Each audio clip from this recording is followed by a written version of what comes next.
What happens when a single father's carefully controlled world collides with his boss in the ocean, and she whispers the four words that change everything? I'm Ethan Brooks, and this is the story of how one company beach retreat shattered every boundary I thought I understood. Stay with me until the end, hit that like button, and comment what city you're watching from. I want to see how far this story travels. The sun hadn't even reached its peak when I realized this retreat was going to be a disaster. Not the catastrophic, career-ending kind of disaster I'd feared when the invitation landed on my desk 3 weeks ago. No, this was worse. This was the slow-burning, creeping under your skin kind of disaster that starts with good intentions and ends with you questioning every decision that led you to this exact moment.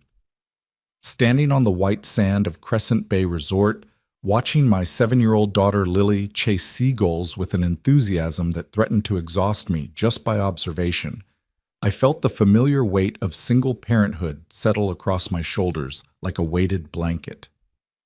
Around me, my colleagues from Morrison and Associates were already 3 drinks deep into their Friday afternoon, their laughter carrying across the beach with the kind of abandon that only comes from knowing your weekends don't involve bedtime negotiations and breakfast prep. "Daddy, look! That one has a French fry." Lily's voice pierced through my thoughts, high and bright and completely unconcerned with the fact that I'd been awake since 5:30 that morning, packing sunscreen and swim diapers and enough snacks to sustain a small army. "That's great, sweetheart. Just don't get too close to the water without me, okay?" She waved dismissively, already pursuing her next target. I'd brought her because I had no choice. My sister, my usual lifeline, was in Portland for a wedding, and the babysitter I'd lined up had come down with strep throat 48 hours before departure. The company had been understanding, even enthusiastic about it. "Family friendly," the invitation had proclaimed in cheerful sans serif font. "Bring your loved ones." What they didn't mention was that family friendly still meant an open bar starting at noon, a volleyball tournament that had already resulted in one twisted ankle and a general atmosphere of professional boundaries dissolving like sugar in hot tea.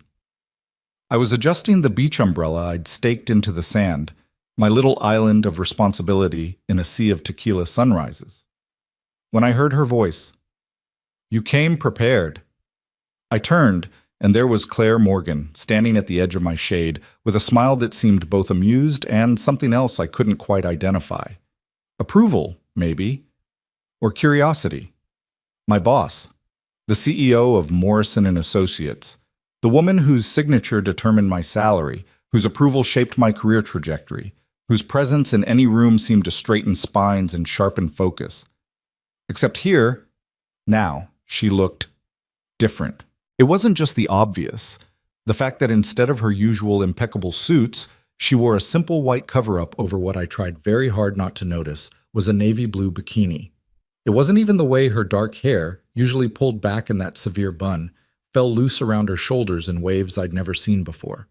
It was something in her posture, a softness, an ease that never appeared in the office, where Claire Morgan was all sharp edges and sharper decisions. "Force of habit," I said, gesturing to my setup. Umbrella, beach bag containing 3 types of sunscreen, arranged by SPF, a small cooler with water bottles and juice boxes, a first aid kit because you never knew. When you're responsible for someone else's survival, you plan for contingencies. "Lily, right?" She nodded toward my daughter, who had apparently given up on seagulls and was now constructing what appeared to be an elaborate sand fortress. "She's beautiful. She has your eyes." The compliment caught me off guard. Claire knew I had a daughter. It was in my file, part of the background that made me Ethan Brooks, senior analyst, single parent, reliable but never quite available for late-night projects. But she'd never acknowledged her before, not directly. "Thank you. She's everything." The word came out more honest than I'd intended, and I saw something flicker across Claire's face. Recognition, maybe, or understanding. "I can see that." She paused, and in that pause I heard the sounds of the retreat around us. Brad from accounting attempting to organize the volleyball teams, Sarah from HR laughing at something on her phone, the distant crash of waves against the shore. "Mind if I join you? It's gotten a bit much out there." She gestured vaguely toward the main cluster of our coworkers, where someone had just suggested body shots and at least 3 people had enthusiastically agreed. Of course. I shifted the umbrella to extend the shade, suddenly hyper-aware of the fact that my boss was about to sit beside me on a beach towel. Fair warning, though, my daughter's likely to recruit you for castle construction within the next 5 minutes. I'll consider myself warned. Claire settled onto the sand with a grace that seemed at odds with the casual setting, tucking her legs beneath her. This close, I could smell her sunscreen, something expensive probably, that smelled like coconut and something floral I couldn't name. Not the $40 family-size bottle from Costco that currently coated both Lily and me. For a moment, we sat in companionable silence.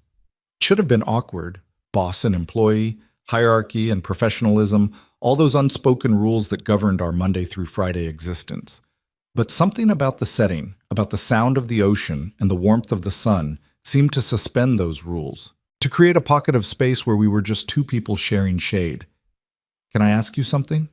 Claire's voice was quiet, almost hesitant, a tone I'd never heard from her before. "Sure. How do you do it? The balance, work and Lily and everything else." I laughed, but it came out bitter. "Do I look balanced to you? I'm at a company beach retreat with a 7-year-old, carrying enough supplies to stock a small pharmacy. I left the office at 3 yesterday to make her dance recital, which meant I was up until midnight finishing the Henderson analysis. Last Tuesday, I had to take a client call from the pediatrician's waiting room because she had an ear infection and the nanny was sick. Balance isn't the word I'd use. What word would you use? I thought about it, watching Lily pat down a tower with fierce concentration. Juggling. Constantly juggling, and constantly aware that if I drop one ball, it all comes crashing down. Claire was quiet for a long moment. When she spoke again, her voice was softer. "I think you're doing better than you give yourself credit for." "You say that because you see me at work, where I've got systems and routines and the blessed structure of a 9-to-5 schedule. Well, more like 7 to 6, but still. You don't see the mornings when I've burned breakfast because I was trying to find her homework and answer emails at the same time. You don't see the nights when I'm so tired I can barely read her a bedtime story without my eyes crossing." "No," Claire said. "But I see the man who never misses a deadline, who produces work that's consistently excellent, and who I've watched take calls in his car because he needed to pick up his daughter on time. I see someone who's made it work when most people would have fallen apart." The compliment settled over me like warmth, unexpected and a little uncomfortable. I wasn't used to this version of Claire, the one who offered personal observations, who seemed genuinely interested in my answer rather than just collecting data points for a performance review. "Thank you," I said finally. "That means a lot." "Daddy!" Right on schedule, Lily came bounding over, sand coating her legs up to her knees. "I need help with the moat. Keeps filling in." "That's because you're too close to the water, Sweet Pea. The sand's too wet there." "But I need water for the moat. How else will I keep out the invaders?" I opened my mouth to explain the engineering challenges of moat construction, but Claire spoke first. "What if we built a bucket brigade?" she suggested, and I heard real enthusiasm in her voice. "We could bring water from the ocean and pour it in. That way the moat stays where you want it, and you can control how much water goes in." Lily's eyes went wide. "Would you help me?" I expected polite decline, some version of maybe later that adults used when they wanted to sound supportive without committing. Instead, Claire smiled, a real smile, not the professional one I was used to seeing in meetings. "I'd be happy to. Lead the way." And just like that, my boss was following my daughter across the sand, both of them discussing moat architecture with the kind of seriousness usually reserved for quarterly earnings reports. I sat there for a moment, processing what I'd just witnessed. Then I grabbed a bucket and followed. The next hour passed in a blur of sand and seawater and engineering challenges. Claire proved to be surprisingly good with kids, patient where I would have been frustrated, creative where I would have been practical. She listened when Lily explained her vision for a castle that could house at least 50 princesses and maybe some dragons if they're friendly, and she offered suggestions that enhanced rather than corrected. "You're good at this," I said at one point, when Lily had run off to find shells for decoration. Claire looked up from the tower she'd been shaping, surprise crossing her face. At sandcastles? At kids? At listening to them like they're people with valid ideas, not just small humans to be managed. Something shuddered in her expression, there and gone so fast I almost missed it. I had practice once, a long time ago. Before I could ask what she meant, Lily returned with a handful of shells, and the conversation shifted. But the moment stayed with me. That glimpse of something deeper, something that suggested Claire Morgan wasn't just the polished professional I saw in the office. By the time we'd completed the castle, a sprawling complex that incorporated elements of Gothic architecture, modern engineering, and pure seven-year-old whimsy, the sun had shifted, lengthening shadows across the beach. Most of our coworkers had migrated toward the resort's patio, where the afternoon activities were shifting from beach games to an early dinner. I should probably get her cleaned up, I said, noting the sand that had somehow infiltrated every possible crevice of my daughter's body. Shower before dinner. Will you sit with us? Lily asked Claire directly, with the kind of forthright invitation that only children could pull off. We could sit together at dinner. I felt my face heat. Lily, Ms. Morgan probably has... I'd like that, Claire said, and the simple directness of it cut through my embarrassment. If it's okay with your dad, of course. What was I supposed to say to that? My boss wanted to have dinner with my daughter and me, at a company function, where lines were already blurry and boundaries already soft. Sure, I heard myself say. That would be nice. Lily beamed, and I tried not to think about how complicated this was becoming. The resort's outdoor shower area was designed with families in mind. Multiple stalls, each with a changing area and hooks for towels. I'd just gotten Lily rinsed off and was in the process of the Herculean task of getting sand out of a 7-year-old's hair when I heard voices from the path. Telling you, something's different about her today. Did you see her actually building sandcastles? Claire Morgan, sandcastles. I've worked here for 6 years and I didn't think she knew how to smile. I recognized Brad's voice, tinged with the kind of alcohol-loosened speculation that came out at company events. Maybe she's finally unwinding, Sarah responded. Lord knows she deserves it. Woman works harder than anyone I've ever met. Or maybe she's finally interested in someone. Brad's tone had shifted to something more knowing, more insinuating. Did you notice who she was spending all afternoon with? My hand stilled in Lily's hair. Ethan? Come on, Brad. She was just being nice to his kid. Right, because Claire Morgan is known for being nice. Face it, there was something there. The way she was looking at him. You're drunk and reading into things. Claire's professional. She'd never... Professional doesn't mean dead, Sarah. And Ethan's not bad looking in that whole responsible single dad kind of way. Some women go for that. Daddy, that hurts, Lily whimpered, and I realized I'd been gripping her hair too tightly. Sorry, sweet pea. I forced my hands to relax, to focus on the task rather than the conversation happening just beyond the shower wall. Almost done. But Brad's words echoed in my head. There was something there. The way she was looking at him was there. I'd been so focused on the strangeness of the situation, on the oddity of seeing Claire outside her usual context, that I hadn't stopped to analyze the interaction itself. The ease of our conversation, the way she'd smiled at Lily.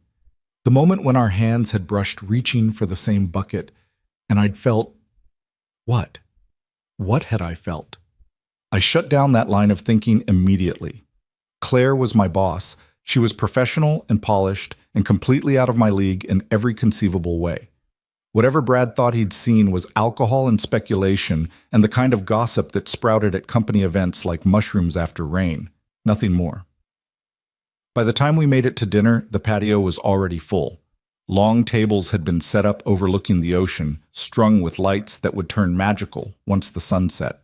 The mood was festive, loud with conversation and laughter, the kind of forced camaraderie that happened when coworkers tried to pretend they were friends. I spotted Claire immediately. She'd changed into a simple sundress, her hair still loose, and she was standing near one of the tables talking to James Morrison himself. The Morrison of Morrison and Associates, the founder who'd mostly stepped back from daily operations but still showed up for important company events. Seeing them together was a reminder of the gulf between us. Claire belonged in that world, the world of executive decisions and profit margins and strategic planning. I was a senior analyst, good at my job, respected, but ultimately just another employee. The idea that there could be anything between us beyond professional courtesy was absurd. There she is! Lily spotted Claire before I could redirect her, and before I could stop her, she was running across the patio. I followed, trying to look casual rather than mortified, as my daughter inserted herself directly into what was clearly a business conversation. "Miss Morgan, we're here!" Claire's face transformed when she saw Lily, that professional mask slipping into something genuine and warm. "So you are. I was hoping you'd make it." James Morrison looked between Claire, Lily, and me with undisguised curiosity. "And who's this young lady?" "This is Lily Brooks," Claire said, and I noted how naturally she made the introduction, as if children interrupting business conversations was perfectly normal. "Lily, this is Mr. Morrison. He started the company where your dad works." "Are you Claire's boss?" Lily asked with typical 7-year-old directness. James laughed, a deep booming sound that made several people turn. "In theory, yes.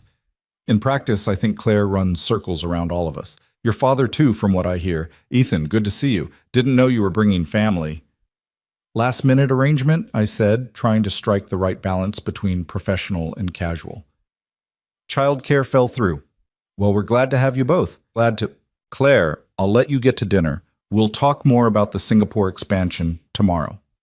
He moved off, and I was left standing there with Claire, Lily between us, very aware that several people were watching our interaction with interest.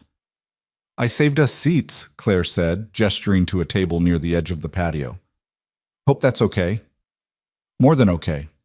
Thank you." The table she'd chosen was perfect, close enough to the main group to be social, far enough away to have actual conversations without shouting. As we settled in, Lily between us, I felt some of the tension from earlier ease. This was just dinner, just colleagues sharing a meal at a company function. Nothing complicated about it, except it didn't feel simple. It felt like something else entirely. The meal service started, and with it came the kind of easy conversation that surprised me. Claire asked Lily about school, about her favorite subjects and her friends, and she listened to the answers with genuine interest. When Lily launched into an elaborate explanation of the drama in her second-grade class, apparently someone had brought cupcakes for their birthday, and not everyone got the same flavor, which had caused significant social upheaval. Claire nodded along as if this was the most important geopolitical situation she'd encountered. "Sounds complicated," she said seriously. "What did you do?" "I told Emma that chocolate and vanilla taste basically the same if you eat them fast enough," Lily explained. "But she didn't believe me, so now she's not talking to Maya, and Maya's not talking to Sophie, and it's a whole thing." "Ah," Claire said, "the cupcake détente has failed." Lily giggled at the word détente, and I found myself smiling despite my earlier concerns. This was nice. Surprisingly, genuinely nice. "She's handling it better than some board members I've dealt with," Claire said to me quietly, while Lily was distracted by the arrival of her chicken fingers. "At least she tried diplomacy first." 7-year-olds are surprisingly political when you give them the chance. I'm learning that. Our eyes met, and I felt it again. That spark of something I couldn't quite name. Connection, maybe. Understanding. The sense that we were sharing a moment that existed slightly outside the normal flow of the evening. I looked away first, unsettled. The dinner progressed with multiple courses and more wine than was probably wise for a work function. Around us, conversations grew louder, laughter more frequent. Brad had moved on to telling stories about his college days that were definitely not appropriate for children, and Sarah was attempting to organize a bonfire for later. "This is nice," Claire said at one point, so quietly I almost didn't hear her. "Being here, with people who aren't trying to get something from me." I glanced at Lily, who was carefully arranging her French fries in order of size, completely absorbed in her task. She's definitely not after anything except maybe dessert. "I meant both of you." The words hung in the air between us, weighted with something I wasn't sure I wanted to examine. "Claire, I know," she said quickly. "I know what this looks like, what it might seem like. But I just mean, it's refreshing. You're not asking me for a promotion or trying to get insider information about the restructuring. You're just here, being a dad, being yourself." I'm always myself. Are you? She turned to face me fully, and in the soft light from the string lights above us, her eyes were darker, more intense. I see how you are in the office, Ethan. You're good at your job, brilliant even, but you're always holding something back, always careful, like you're afraid one wrong move will topple everything. Her perception unsettled me because it was true. I did hold back. I had to. Being a single parent meant I couldn't afford to take risks, couldn't afford to ruffle feathers or make waves. I needed the stability, the reliable paycheck, the health insurance that covered Lily's regular checkups and occasional ear infections. It's called being responsible, I said, aiming for light but landing somewhere defensive. I know, I respect it, but sometimes responsibility can become a cage, says the CEO who probably works 80 hours a week. Exactly. Her smile was rueful. I'm not criticizing. I'm relating. Before I could respond, dessert arrived, some elaborate chocolate creation that made Lily's eyes go wide. The moment passed, but the words stayed with me. Responsibility can become a cage. Was that what I'd built for myself? A cage of routine and safety and carefully managed risk? After dinner, as the sun finally dipped below the horizon and the bonfire Sarah had promised materialized on the beach, I took Lily back to our room. She was fading fast, the day's excitement catching up with her, and I wanted to get her settled before she hit the overtired stage that could only end in tears. Did you have fun today? I asked, as I tucked her into the resort's surprisingly comfortable bed. So much fun. The castle was the best, and Ms. Morgan is really nice. She's pretty too. She is nice, I agreed carefully. Do you think she's lonely? The question surprised me. What makes you ask that? Lily shrugged, settling deeper into the pillows. I don't know. She has a sad smile sometimes, like Mrs. Patterson at school after her husband died. Happy on the outside, but sad underneath. The observation was far too perceptive for a 7-year-old, and it struck something in my chest. Because Lily wasn't wrong. I'd seen it too, in unguarded moments, that flash of something melancholy beneath Claire's polished exterior. Maybe, I said finally, but that's not for us to worry about, okay? Ms. Morgan is a grown-up who can take care of herself. Can we have breakfast with her tomorrow? We'll see. Now sleep. Big day tomorrow. She was out within minutes, her breathing evening into the soft rhythm of childhood sleep.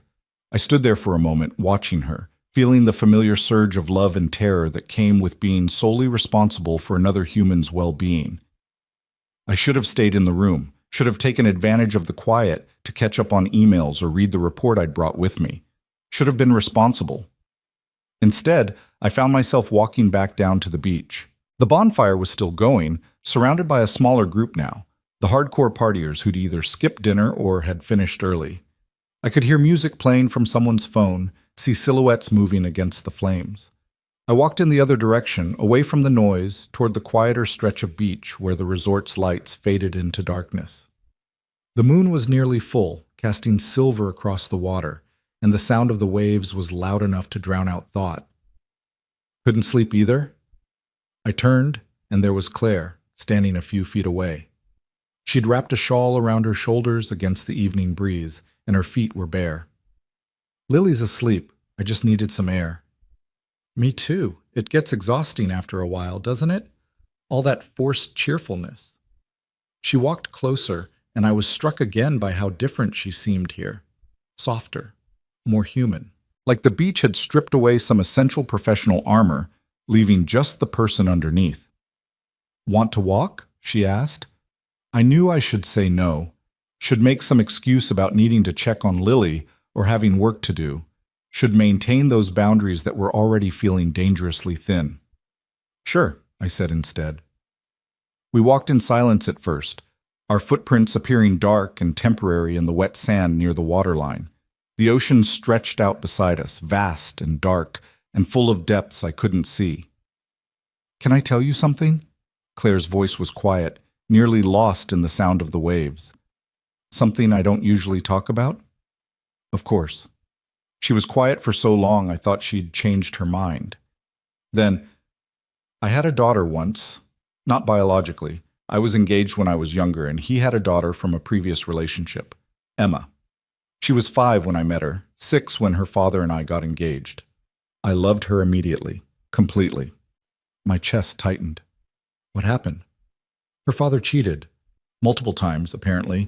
When I found out, when I left, I lost both of them.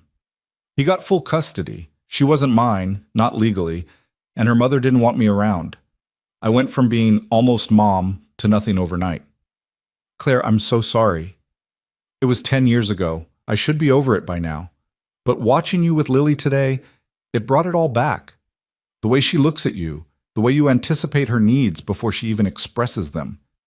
That bond. I had that once, briefly, and then it was gone. I understood then, with sudden clarity, the loneliness my daughter had sensed, the sad smile beneath the happy exterior. That's why you never talk about your personal life at work, I said. Why you're all business, all the time. It's easier, safer. If I don't let people in, they can't leave and take pieces of me with them. We'd stopped walking.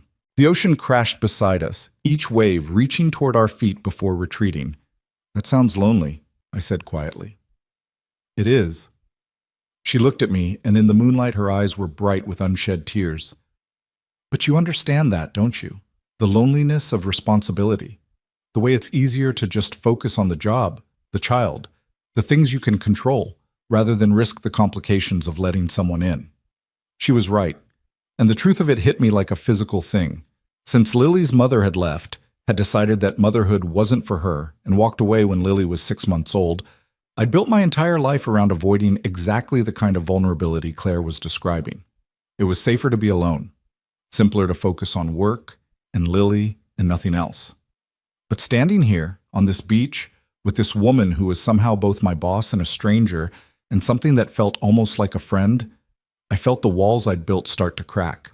It's not working as well as I'd like, I admitted. The isolation.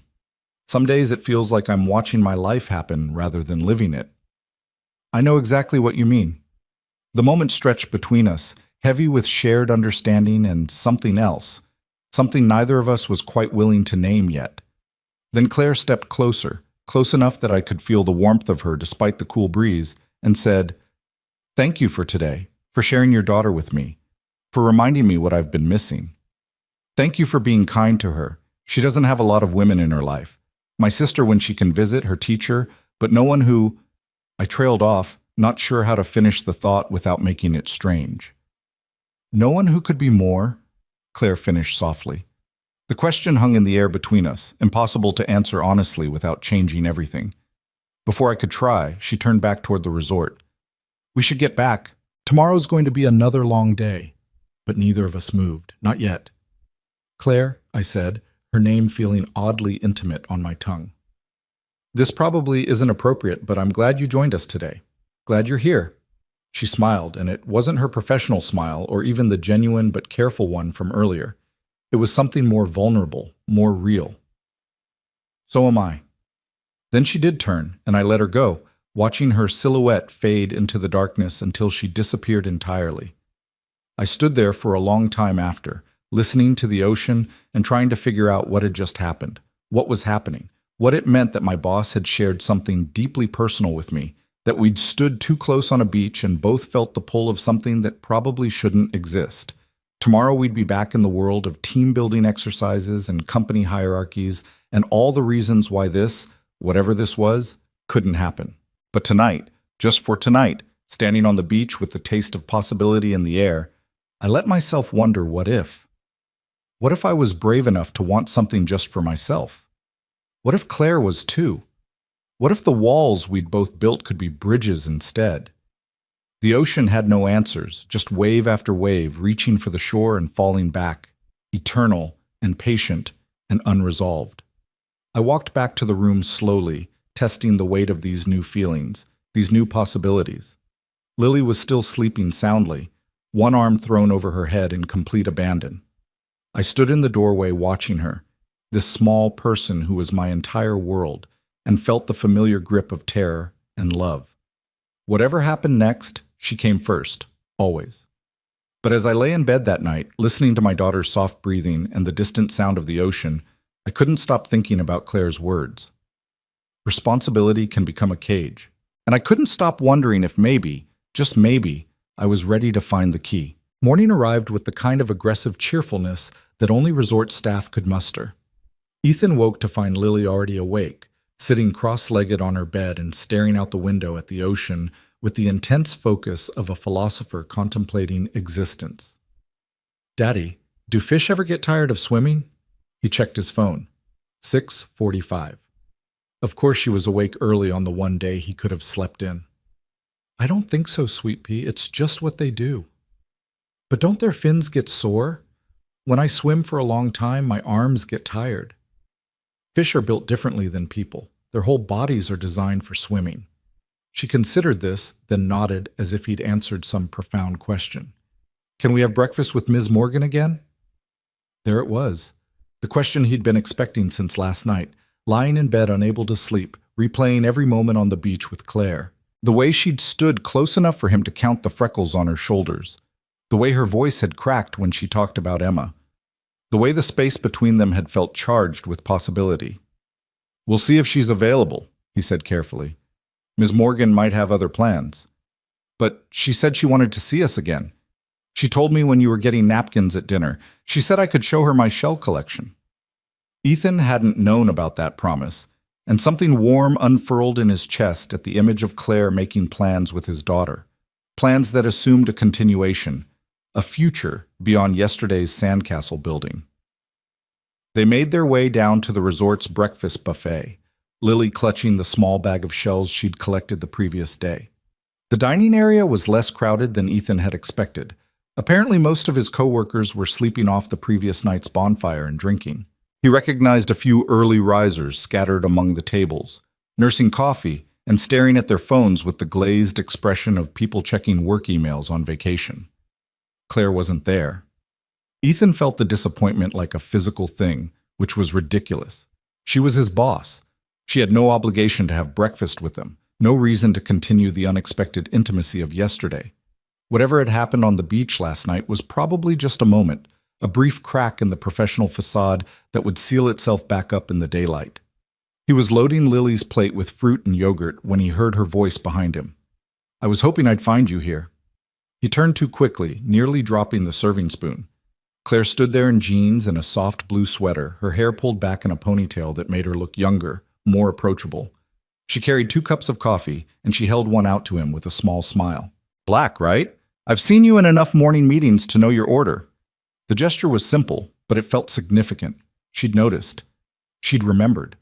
She'd thought about him enough to bring him coffee without being asked.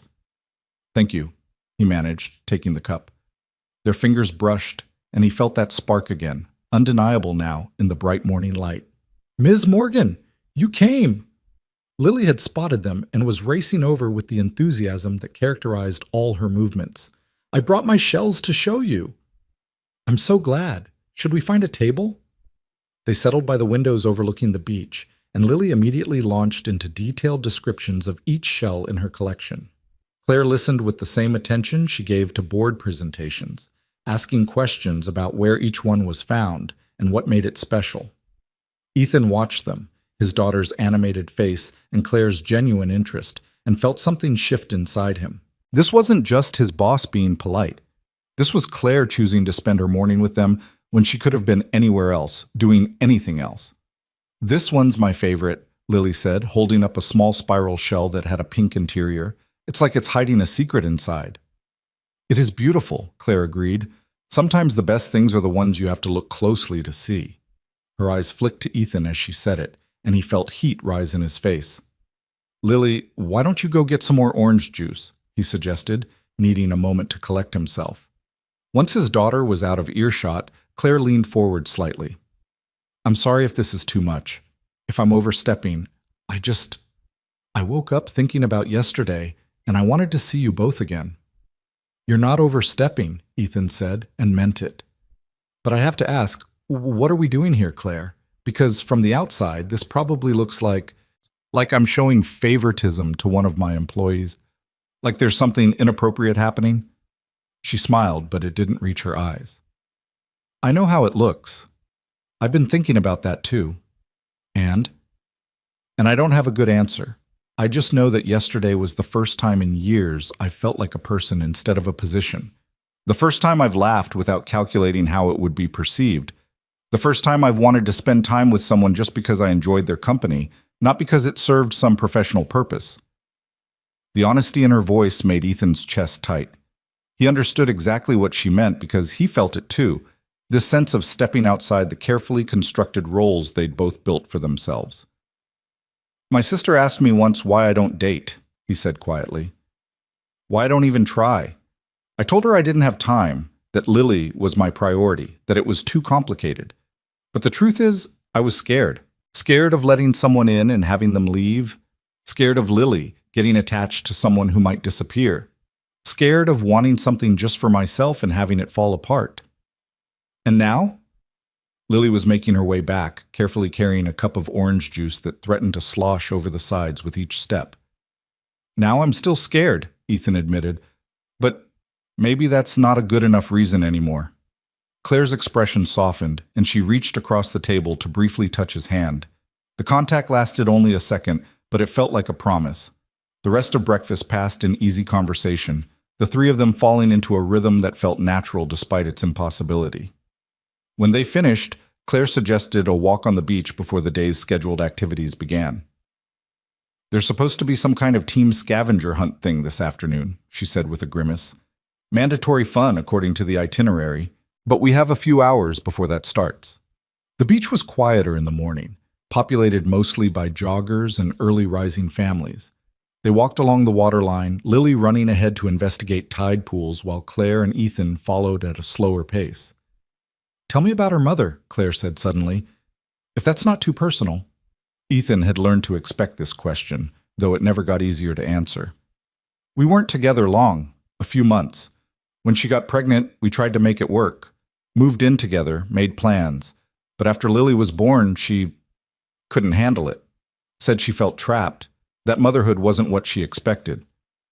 One day I came home from work and she was just gone. Left a note saying she couldn't do it anymore. How old was Lily? 6 months. Claire stopped walking.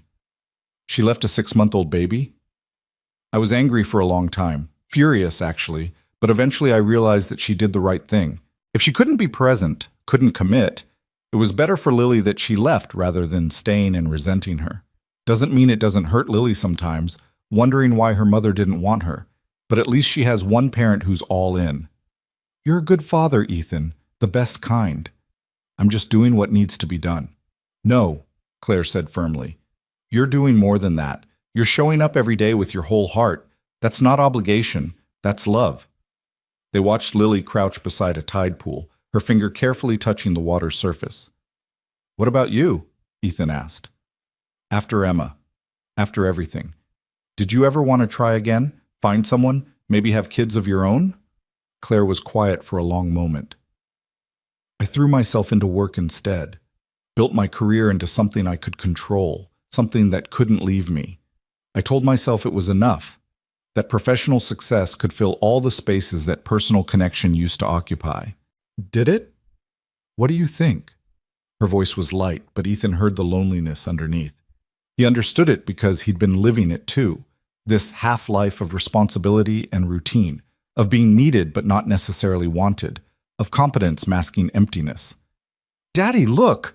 A crab! Lily's voice carried across the sand, excited and urgent. They spent the next hour exploring tide pools, Claire crouching beside Lily to examine hermit crabs and anemones with the same careful attention she probably gave to financial reports. She knew surprising amounts about marine biology, explaining the ecosystem dynamics with enough detail that Ethan suspected this wasn't casual knowledge. I grew up near the ocean, she explained when he asked. Spent every summer on the beach. It was the one place I felt free. Is that why you came to this retreat? For the ocean? Partially. Mostly I came because James insisted, said I needed to be more visible, more approachable, that the staff sees me as intimidating. You are intimidating, Ethan said honestly. In the office, you're formidable. And here? He looked at her, really looked at her, hair coming loose from its ponytail, sand on her jeans, laughing at something Lily had just said. Here, you're just Claire. Something passed between them, an understanding that felt both thrilling and terrifying. They were crossing lines, blurring boundaries that existed for good reasons, but neither of them seemed able to stop. By the time they made their way back to the resort, the place had come alive with activity. The scavenger hunt Claire had mentioned was being organized on the main lawn, with Brad, looking worse for wear but determinedly cheerful, dividing people into teams. "Pairs," he announced as they approached. "We're doing pairs for this one. I've got a random number generator to make it fair." Ethan caught Claire's eye, and they both knew what was coming before Brad's phone even loaded. The universe had a sense of humor, it seemed. "Brooks and Morgan," Brad called out, and Ethan could have sworn he saw speculation flash across his coworker's face. "Team 7, here's your list." The list was extensive. Photos to take, items to find, challenges to complete. Standard corporate team-building fare, designed to force interaction and cooperation. "Looks like we're stuck together," Claire said, but she was smiling. "Tragic," Ethan replied, and felt his own smile grow when she laughed. Lily, it turned out, was being looked after by the resort's kids club, something Ethan hadn't known existed but was grateful for now. After making sure his daughter was settled with a group of other children and approximately 17 craft supplies, he rejoined Claire at the starting line. "Ready to see my competitive side?" she asked as Brad counted down to the start. "I've seen you negotiate contracts. I'm terrified." The scavenger hunt was ridiculous in the way these things always were, requiring them to perform embarrassing tasks, take silly photos, and work together in ways that would have been painful with someone he didn't know. But with Claire, it was different, fun even. They raced from location to location, laughing at the absurdity of it all. At one checkpoint, they had to build a sandcastle together in under 5 minutes. At another, they had to recreate a famous painting using only items found on the beach. Each task required them to communicate, to coordinate, to touch hands and shoulders, and exist in each other's space in ways that felt both innocent and charged. "We need something blue for the sky," Claire said during the painting challenge, surveying the beach around them. "And we're supposed to be doing Starry Night, so we need a lot of blue." "There's some blue sea glass over there," Ethan pointed. "And maybe we could use water mixed with sand to create different shades." They worked seamlessly, falling into a rhythm that suggested they'd been partners for years rather than boss and employee, attempting their first collaboration outside the office. When they finished, a surprisingly accurate rendition of Van Gogh's masterpiece, made entirely of shells, driftwood, and carefully arranged sand, they stepped back to admire it. "We're actually pretty good at this," Claire said. "We make a good team." The words hung between them, meaning more than just the scavenger hunt. The final challenge was on a secluded part of the beach, away from the main resort. They had to find 3 specific types of shells, take a photo with a landmark formation, and then answer a trivia question about company history. They were searching for the 3rd shell when Claire suddenly grabbed his arm. "Ethan, stop." He froze. "What?" "Look." She pointed ahead, where a sea turtle had emerged from the water and was slowly making its way up the beach. "She's coming to nest." They watched in silence as the turtle dug her nest, the ancient ritual playing out before them. Other teams were probably finishing by now, probably winning the scavenger hunt, but neither Ethan nor Claire moved. This felt more important than any corporate competition. "I haven't seen this in years," Claire whispered. "Not since I was a kid." "It's incredible." When the turtle finally finished and made her way back to the ocean, they were alone on that stretch of beach. The resort was distant enough that they couldn't hear the other teams, couldn't see anyone else. It was just them and the sound of waves and the marks in the sand where the turtle had been. "Thank you for stopping," Ethan said, "for not rushing past that. Some things are worth slowing down for." She was looking at him when she said it, and Ethan felt his heart hammer against his ribs. They were standing close, closer than necessary, and he could see the exact moment when Claire made a decision. "I need to tell you something," she said, "and I need you to let me finish before you respond, okay?" "Okay." "Yesterday, last night on the beach, you asked what we're doing here. I didn't have an answer then, but I do now." She took a breath, steadying herself. "I like you, Ethan. Not as an employee, not as a colleague, as a person, as a man. I like the way you are with your daughter, the way you take responsibility seriously without letting it consume you completely." I like that you noticed when I was uncomfortable at the bonfire. I like that you understand loneliness because you've lived it too. Ethan's breath caught. I know this is complicated, Claire continued. I know I'm your boss, that there are power dynamics and professional ethics and 100 reasons why we shouldn't even be having this conversation. But I also know that I'm tired of living half a life. Tired of pretending that success is enough when I go home to an empty apartment every night. Tired of convincing myself that I don't want connection just because wanting it feels dangerous. She paused, her eyes searching his face. So I'm telling you how I feel, consequences be damned. And if you don't feel the same way, we can forget this conversation ever happened. We can go back to being professional. I'll never mention it again. But if you do feel something, even if it's just curiosity or possibility, then I think we owe it to ourselves to explore it. Carefully, responsibly, but honestly. The ocean crashed behind them, patient and eternal. Ethan thought about all the reasons he should say no, all the complications this would create, the risk to his job, his stability, the carefully controlled world he'd built for Lily's sake. And then he thought about last night on the beach, about this morning over coffee, about the way his daughter's face lit up when Claire paid attention to her. He thought about the cage of responsibility he'd built and whether maybe it was time to find the door. I feel it too, he said, and watched relief flood Claire's expression. I've been feeling it since yesterday, maybe even before that. All those meetings where I caught myself watching you, wondering what you were like outside the office. All those times I wanted to ask you personal questions but didn't because it wasn't appropriate. I convinced myself it was just admiration, professional respect. But it's more than that. Ethan, let me finish, he said gently, echoing her earlier request. I'm terrified of this, of what it could mean, what it could become. I have to think about Lily first, always. If we do this, whatever this is, and it goes wrong, it's not just my heart that could break. It's hers too. She already likes you. A lot. And if you became part of our lives and then left, I wouldn't do that to her, Claire said fiercely. Or to you. I've been on the other side of that, remember? I know what it costs when adults don't think about how their choices affect kids. I know you know, but I need you to understand that this isn't just casual for me. Can't be. I don't have the luxury of casual. So if we're going to explore this, I need to know you're serious, that you've thought about what it means. Claire reached out and took his hand, her fingers threading through his with the kind of intentionality that suggested she'd been thinking about this exact gesture. I'm serious. I've thought about little else since last night. I know it's fast, maybe too fast. I know we should probably take months to figure this out, date properly, establish boundaries.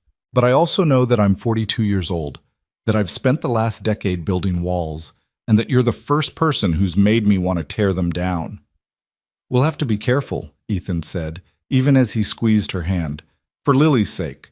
She can't know until we're sure. And at work nothing changes, Claire said firmly. Completely professional. No favoritism, no special treatment. In fact, I'll probably be harder on you than before just to prove there's no bias. That seems excessive. Maybe, but it's necessary.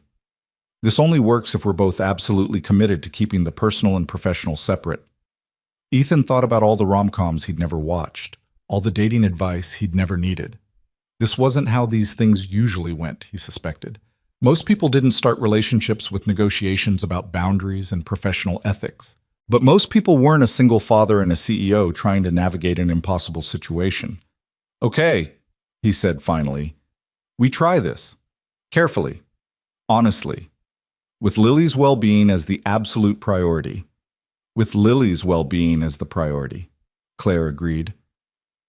They stood there for another moment, hands linked, both of them seeming to realize the significance of what they'd just agreed to. Then Claire smiled, and it transformed her face into something radiant. We should probably finish the scavenger hunt, she said, or people will wonder what we've been doing. Watching a sea turtle nest, completely innocent. Completely. But when they turned to go, neither of them let go of the other's hand. Not yet. Not until they could see the resort in the distance and the possibility of witnesses. They didn't win the scavenger hunt. Came in fourth, actually, which Brad announced with excessive enthusiasm. But Ethan found he didn't care about the results.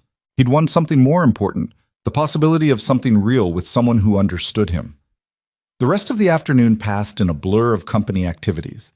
Claire was pulled into conversations with James Morrison about the Singapore expansion, fielding questions with her usual competence while Ethan watched from a careful distance. To anyone observing, they were exactly what they'd always been: boss and employee, professional and appropriate. But Ethan caught the small glances she sent his way, the brief smile when their eyes met across the patio. They were sharing a secret now, and it felt both exhilarating and terrifying. He picked up Lily from the kids' club to find her covered in paint and buzzing with excitement about the friendship bracelets she'd made. "Can I give one to Miss Morgan?" she asked, holding up a bracelet woven in blue and white. "I made it special for her." "I think she'd love that," Ethan said, his heart swelling at his daughter's thoughtfulness. They found Claire near the pool, and Lily raced over with the kind of confidence only 7-year-olds possessed. "I made this for you. It's a friendship bracelet. See, the blue matches your eyes." Claire crouched down to Lily's level, accepting the bracelet with a solemnity that suggested she understood exactly how significant this gift was. "It's beautiful, Lily. Thank you. Would you help me put it on?" Ethan watched his daughter carefully tie the bracelet around Claire's wrist, her small fingers working the knot with fierce concentration. When she finished, Claire held up her wrist to admire it. "Perfect," she declared. "I'll wear it every day." "Even to work?" "Especially to work. That way when I'm in boring meetings, I can look at it and remember today."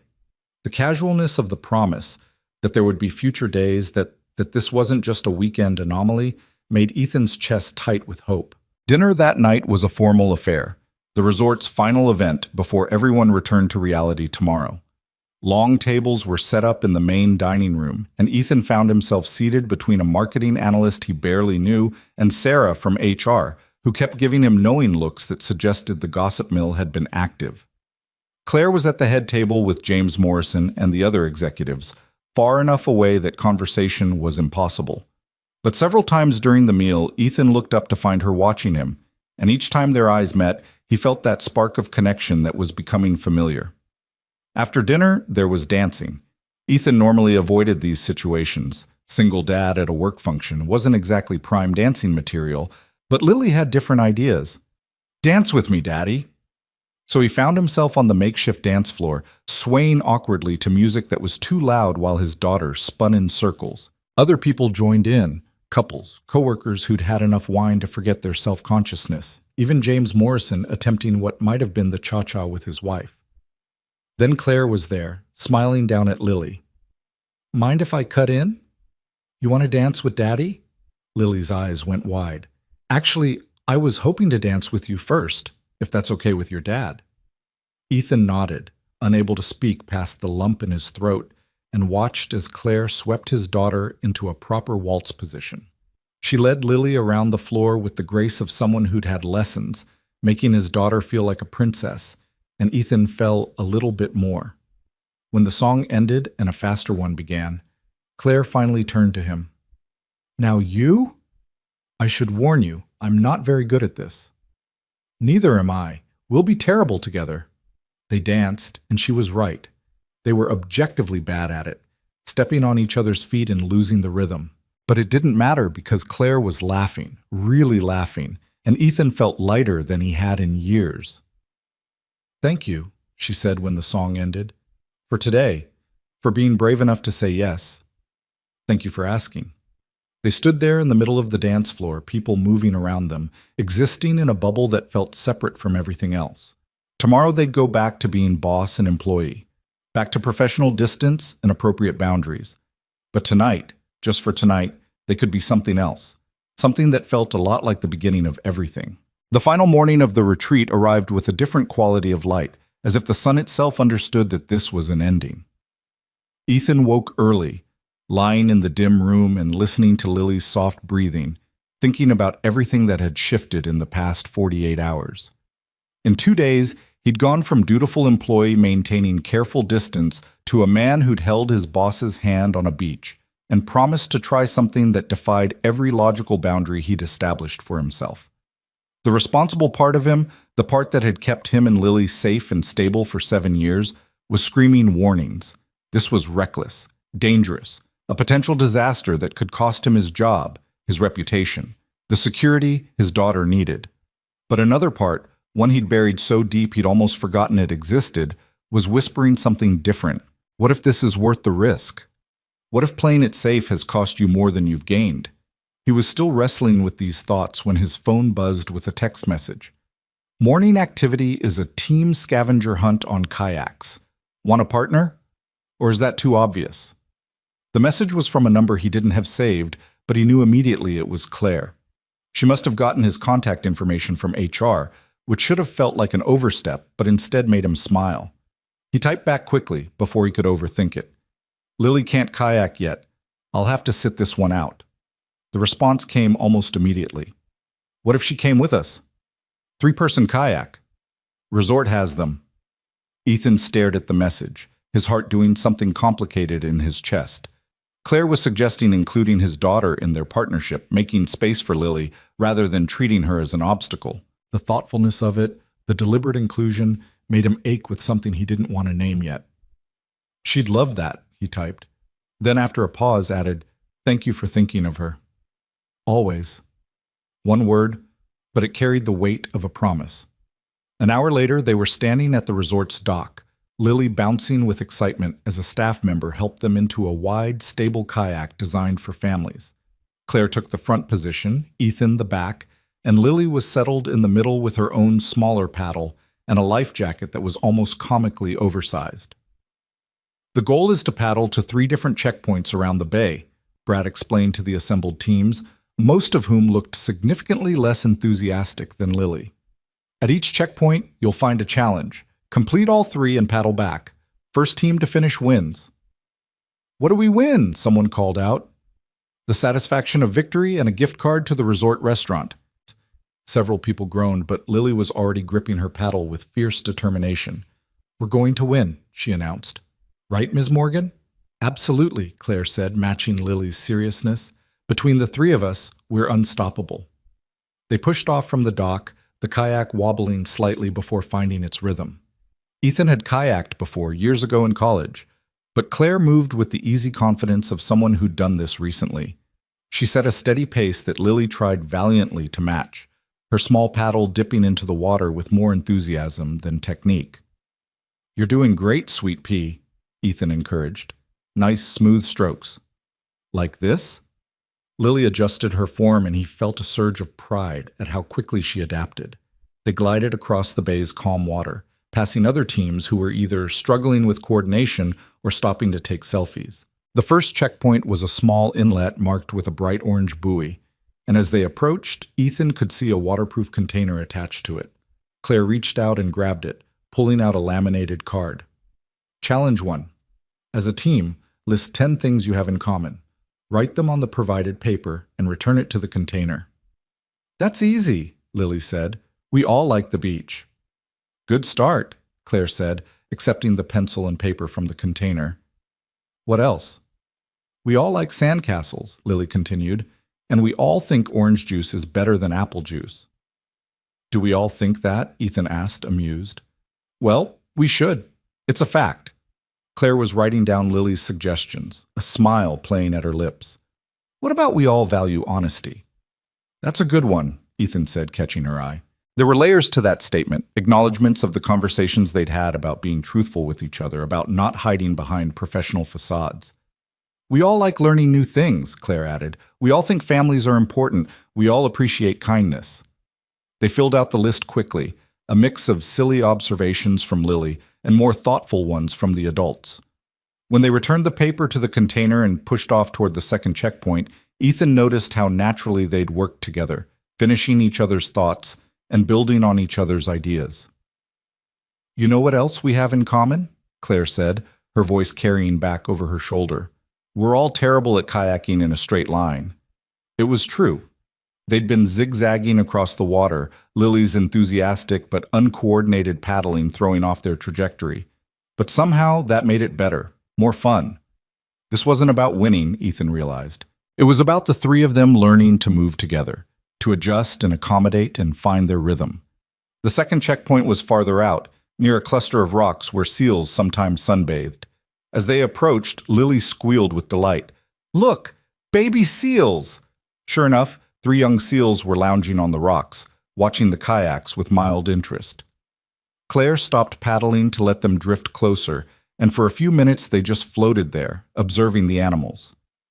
"They're so peaceful," Claire said softly, "like they don't have a care in the world." "Must be nice," Ethan said. "No deadlines, no responsibilities, just sun and fish." "Don't forget the predators and harsh weather and competition for food," Claire pointed out, but she was smiling. "Nothing's as simple as it looks." The observation felt pointed, a reminder that what they were attempting, this tentative relationship, would have its own predators and harsh weather. Office politics, professional ethics, the potential for heartbreak. But like the seals, maybe they could find moments of peace in between the challenges. The challenge at the second checkpoint was more physical. They had to work together to tie a series of nautical knots, following diagrams on another laminated card. It required Claire to turn around in the kayak, creating an awkward but intimate closeness as they worked with the rope together. Their hands kept brushing, and each contact sent electricity up Ethan's arm. "You're good at this," he said, as she completed a bowline knot with practiced efficiency. "Summer camp, years ago. I was obsessed with sailing." "What happened to that?" "College happened. Then law school, then work.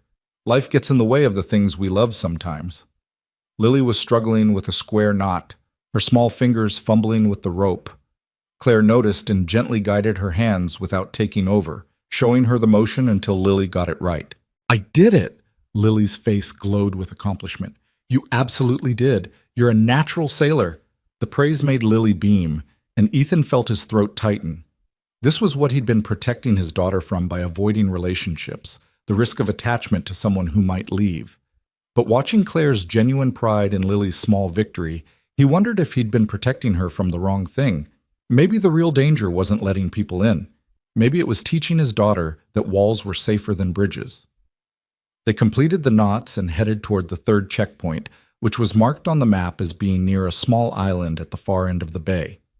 The paddle was longer, and Lily started to tire, her strokes becoming less frequent. "Want to take a break, Sweet Pea?" Ethan asked. "No, I can do it. We have to win, remember?" "We don't have to win," Claire said gently.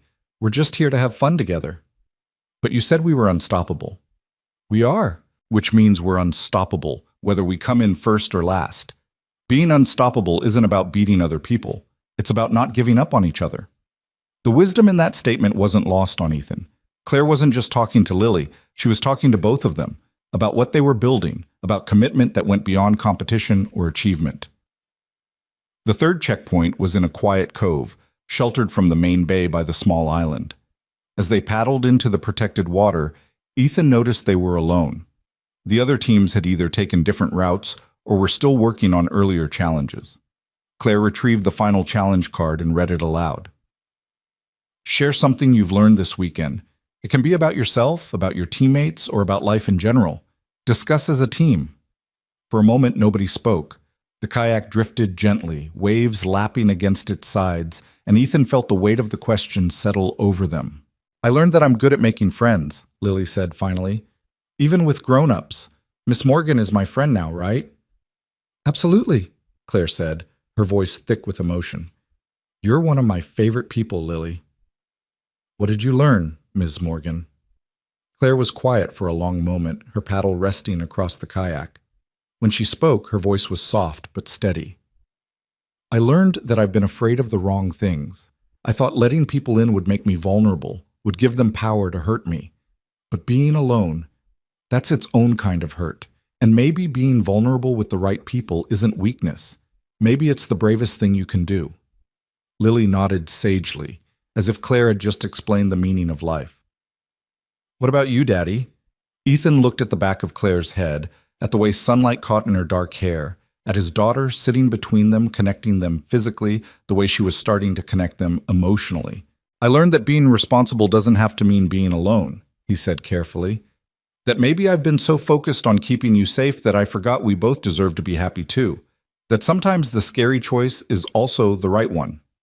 Claire turned to look at him, and the expression on her face was so raw, so grateful, that Ethan felt his heart stutter. "Those are good things to learn," Lily pronounced. "Can we finish now? I'm getting hungry." The spell broke, and they laughed, the tension easing into something warmer. They marked their challenge as complete and began the paddle back to the resort. They didn't win, came in third actually, but Ethan found he genuinely didn't care. After the kayaking, there was a final group lunch, a last chance for the company to pretend they were all friends rather than colleagues forced together by organizational charts. Ethan sat with Lily, watching Claire navigate conversations with various executives and department heads. She was different now, he noticed. Still professional, still commanding respect, but there was a softness to her that hadn't been there before. She smiled more easily, laughed at jokes that probably weren't that funny, and several times he caught her touching the friendship bracelet on her wrist, as if reminding herself it was real. "Mr. Brooks, got a minute?" Ethan looked up to find James Morrison standing beside his table, a pleasant smile on his weathered face. His stomach dropped. Had someone said something? Had their careful discretion not been careful enough? "Of course, Mr. Morrison." "Walk with me?" It wasn't really a question. Ethan told Lily to stay at the table and followed the company founder toward the beach, his mind racing through worst-case scenarios. Getting fired, being transferred, having to explain to Lily why they had to move, why Daddy had made a mistake that cost them their stability. But James didn't look angry. He looked thoughtful. "I've been watching you this weekend," James said as they walked along the sand. "You and Claire. Don't worry, I'm not about to lecture you about fraternization policies or professional boundaries. Sir, let me finish." James held up a hand. "I started this company 40 years ago with nothing but an idea and a lot of stubborn determination, built it into what it is today. And you know what I've learned in all that time? The most successful people aren't the ones who follow every rule perfectly. They're the ones who know which rules matter and which ones are just institutional momentum." Ethan didn't know what to say to that. "Claire is the best CEO this company has ever had," James continued. "Brilliant, dedicated, ethical to a fault. But she's also been alone for as long as I've known her. Married to the job in a way that isn't healthy. I've worried about what happens when she finally burns out, when the work isn't enough anymore." "She seems happy," Ethan said carefully. "She does. Happier than I've seen her in years, and I have a pretty good idea why." James stopped walking and turned to face him directly. "I'm not blind, son. I see the way you look at each other, the way she looks at your daughter. And I'm telling you this not as your CEO, but as someone who's lived long enough to know that connection matters more than profit margins." "We haven't. It's not." Ethan struggled to find words that were honest without being too revealing. "You don't have to explain anything to me, but I do want to give you some advice, if you'll take it." "Of course." "Whatever is happening between you two, be smart about it. Claire knows the ethics policies better than anyone. She helped write them. If this becomes a relationship, there will need to be official disclosures, potential restructuring to avoid conflicts of interest. It's doable, but it requires transparency and planning." "We've talked about that," Ethan said. "About keeping things professional at work. About making sure there's no favoritism or appearance of impropriety." "Good, because I'd hate to lose either of you over something that could be handled properly." James clapped him on the shoulder. "You're a good man, Ethan. Good father, good analyst, good person. Claire could do a lot worse. Hell, she has done worse. Just promise me you'll be careful with her. She pretends to be tough, but underneath all that executive armor, she's more fragile than people realize." The words settled over Ethan like a benediction and a warning. "I promise." "Good. Now get back to your daughter before she eats all the desserts." I saw her eyeing the chocolate fountain. Ethan returned to the table to find Lily exactly where James had predicted, standing at the dessert buffet with a plate piled dangerously high with chocolate-covered strawberries. He was helping her navigate back to their seats when Claire appeared at his elbow. "Everything okay? I saw you with James." "Everything's fine. He just wanted to give some advice." "About us?" "About being smart. About doing things the right way." Claire's expression flickered with something that might have been relief or concern. "What did you tell him?" "That we're trying to be responsible. That we know the complications." "And he was okay with that?" "More than okay. I think he's rooting for us, actually." Claire's smile was small but genuine. "That's good. I was worried he might see it as a problem. Apparently the only problem would be if we're not careful about how we handle it." They stood there in the middle of the lunch crowd, not touching but connected by invisible threads of understanding. Around them, their colleagues were finishing meals, planning departures, already mentally shifting back to work mode. Tomorrow, they'd all be back in the office, back to hierarchies and professional distance and the carefully maintained boundaries of corporate life.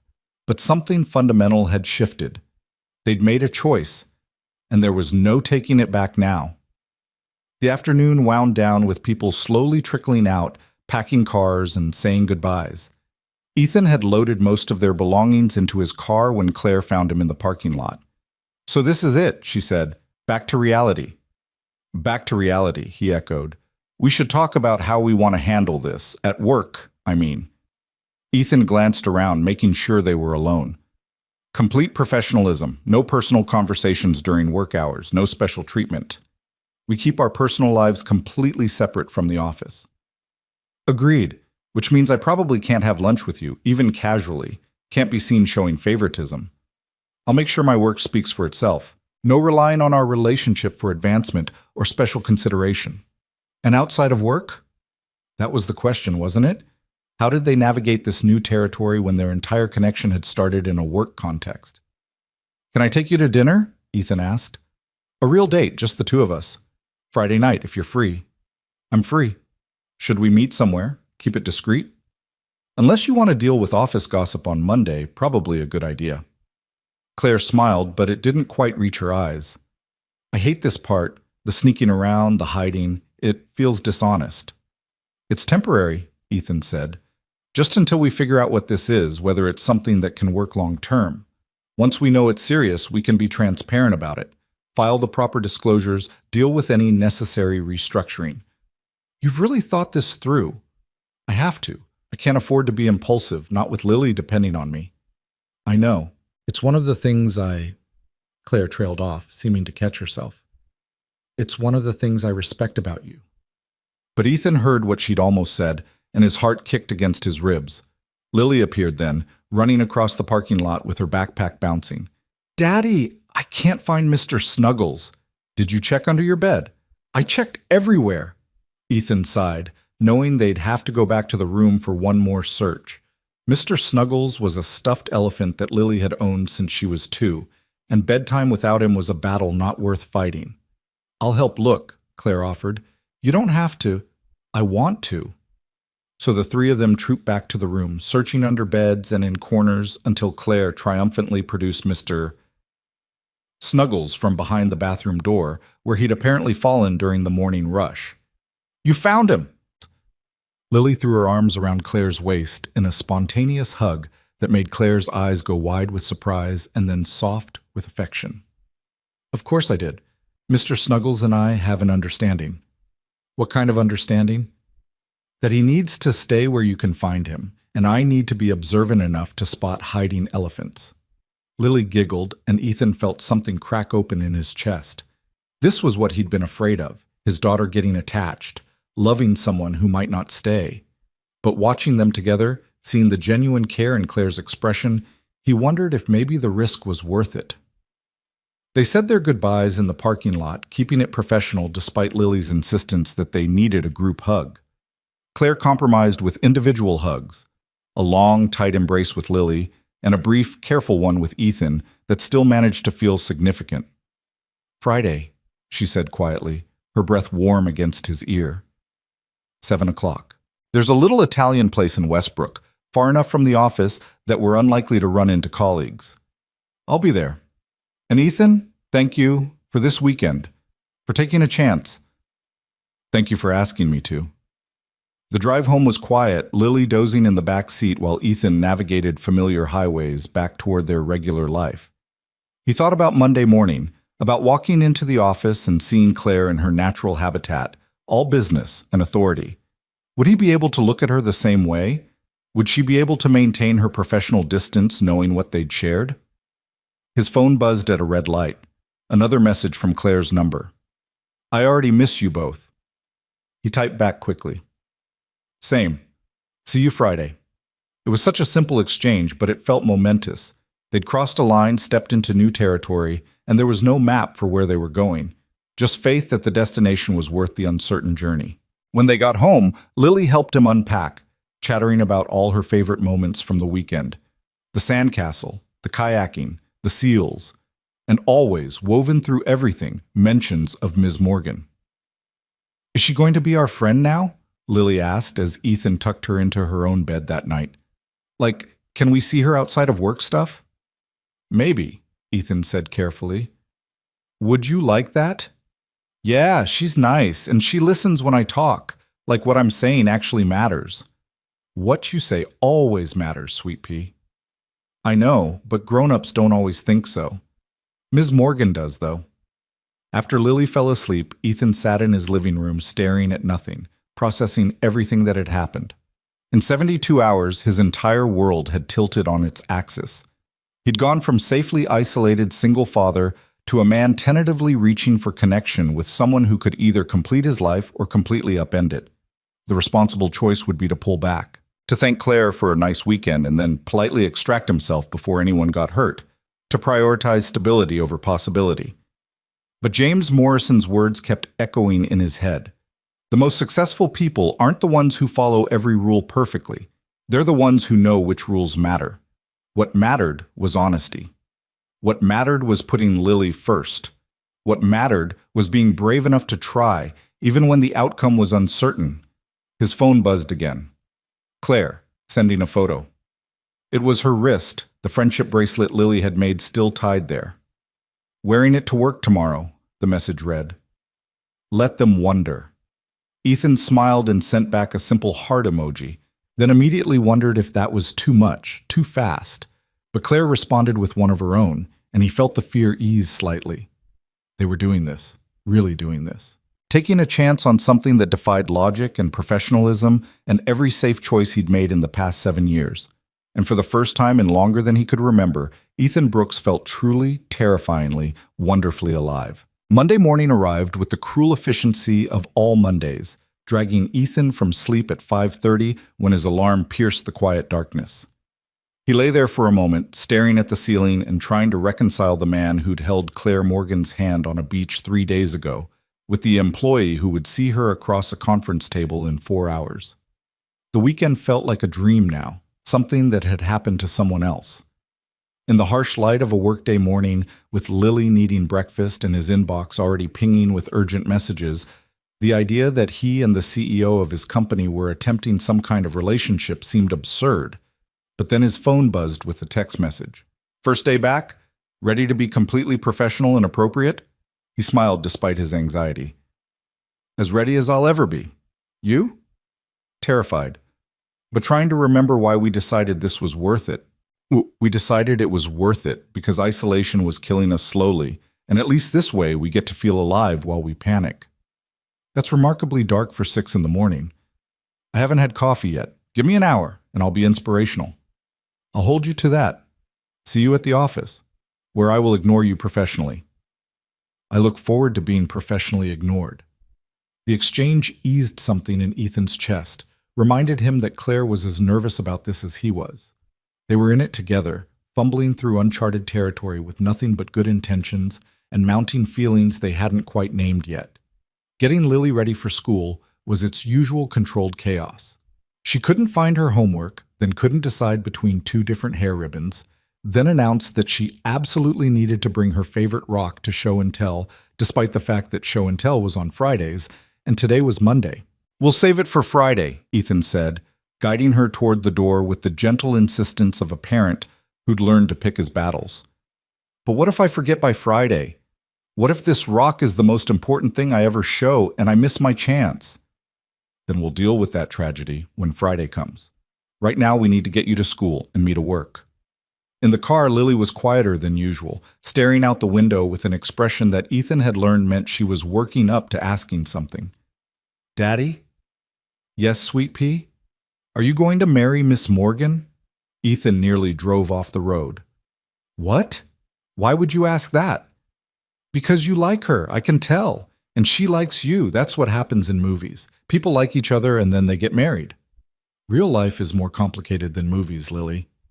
"But you do like her, right?" There was no point in lying to his daughter. She was too perceptive, too attuned to the emotional currents around her. "I do like her, very much. But liking someone and getting married are very different things. We're just getting to know each other better. So you're dating. It's complicated. Why? How did you explain professional ethics and power dynamics and the potential for career-ending conflicts of interest to a 7-year-old? Because Miss Morgan is my boss at work, and there are rules about that kind of thing. We have to be very careful about how we handle our friendship so that nobody thinks I'm getting special treatment or that Ms. Morgan is doing anything wrong. Lily absorbed this with the seriousness of a judge hearing testimony. That sounds hard. It is hard, but sometimes the things worth having are hard. Is Ms. Morgan worth it? Ethan glanced at his daughter in the rearview mirror, her small face so earnest and trusting. I think she might be, but I need you to understand something important, okay? Ms. Morgan and I are taking things very slowly. We're being friends first, and we're figuring out if we want to be more than friends. And nothing is more important to me than you. So if this doesn't work out, or if it gets too complicated, or if you're ever uncomfortable with any of it, you tell me. Deal? Deal. Can I still make her friendship bracelets? You can make her all the friendship bracelets you want. Good. Because I was thinking blue and silver for the next one.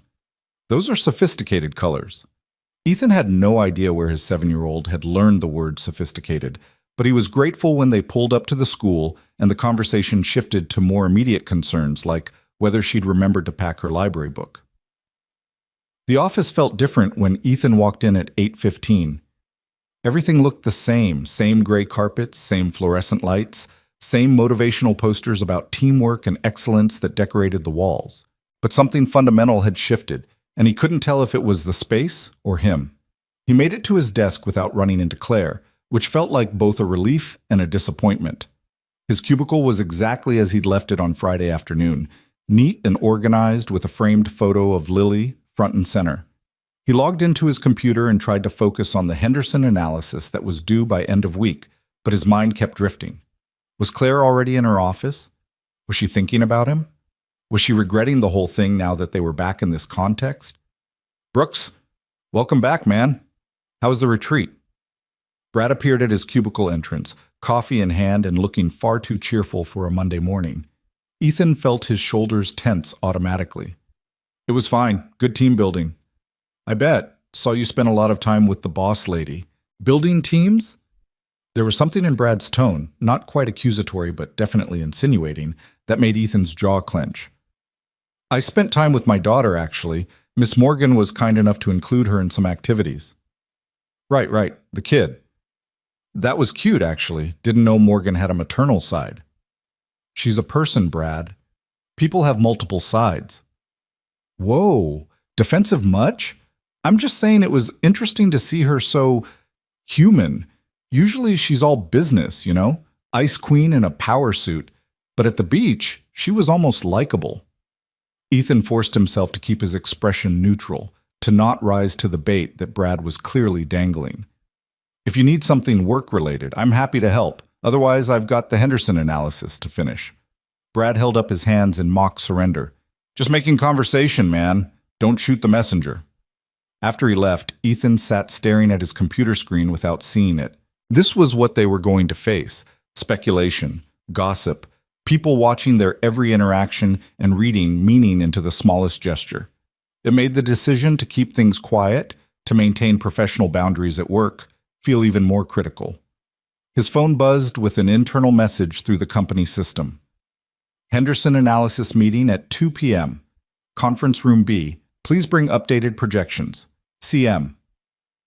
The message was perfectly professional, exactly the kind of thing Claire would send to any analyst working on a major project. But Ethan stared at the initials at the end, remembering how those same initials had signed off on much more personal messages over the weekend. He typed back a response that was equally professional. We'll be ready. Do you need the demographic breakdowns as well? Yes, all supporting data. Thank you. That was it. No hint of anything personal, no secret message hidden in corporate speak. Just boss and employee, exactly as it should be.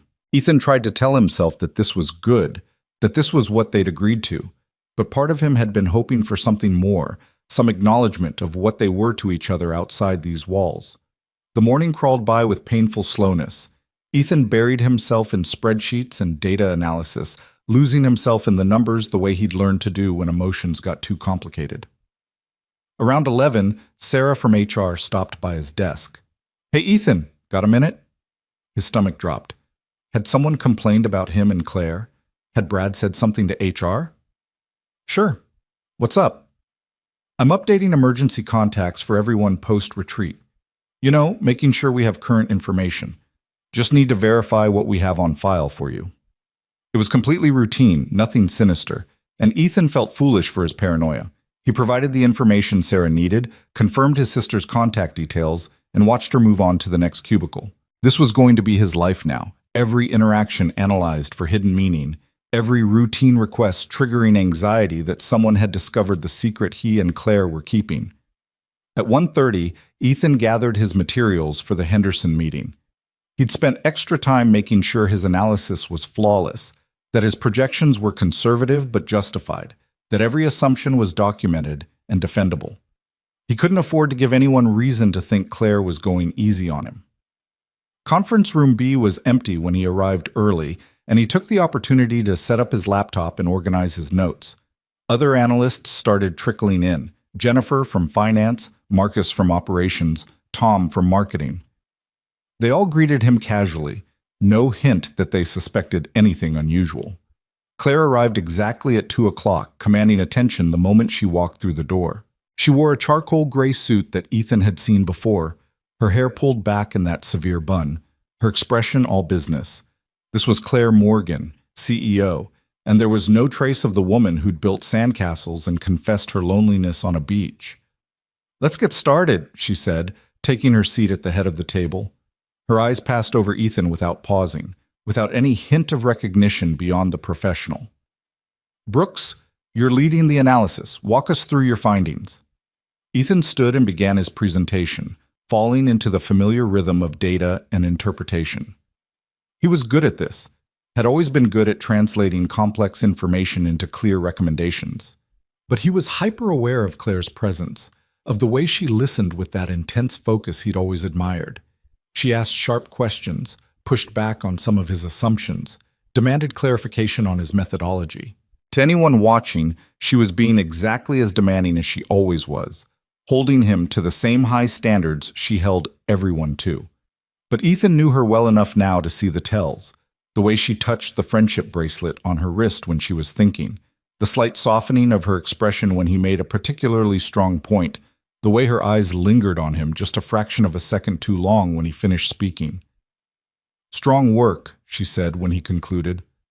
"I have some concerns about the Q4 projections, but overall this is exactly what I needed. Jennifer, I want you to run secondary validation on the financial models. Marcus, check the operational assumptions. We'll reconvene Thursday with revised numbers." The meeting dispersed, people gathering their materials and filing out. Ethan was packing up his laptop when Claire spoke again. "Brooks, hold back a minute. I have some additional questions." His heart stuttered, but he kept his expression neutral as the last person left and the door clicked shut. They were alone. For a moment, neither of them moved. Then Claire's professional mask slipped, just slightly, and he saw the woman underneath. "That was torture," she said quietly. "Which part?" "All of it. Sitting 10 feet away from you and pretending I didn't want to touch you. Acting like you're just another analyst when you're—" She trailed off, shaking her head. "This is going to be harder than I thought. We agreed to keep it professional at work. I know we did, and we should. We have to. But knowing that intellectually and actually doing it are two very different things." Ethan glanced at the door, making sure it was fully closed, that no one was lingering in the hallway. "Friday?" he said. "We just have to make it to Friday." "Friday feels like a lifetime from now." "I know, but we can do this.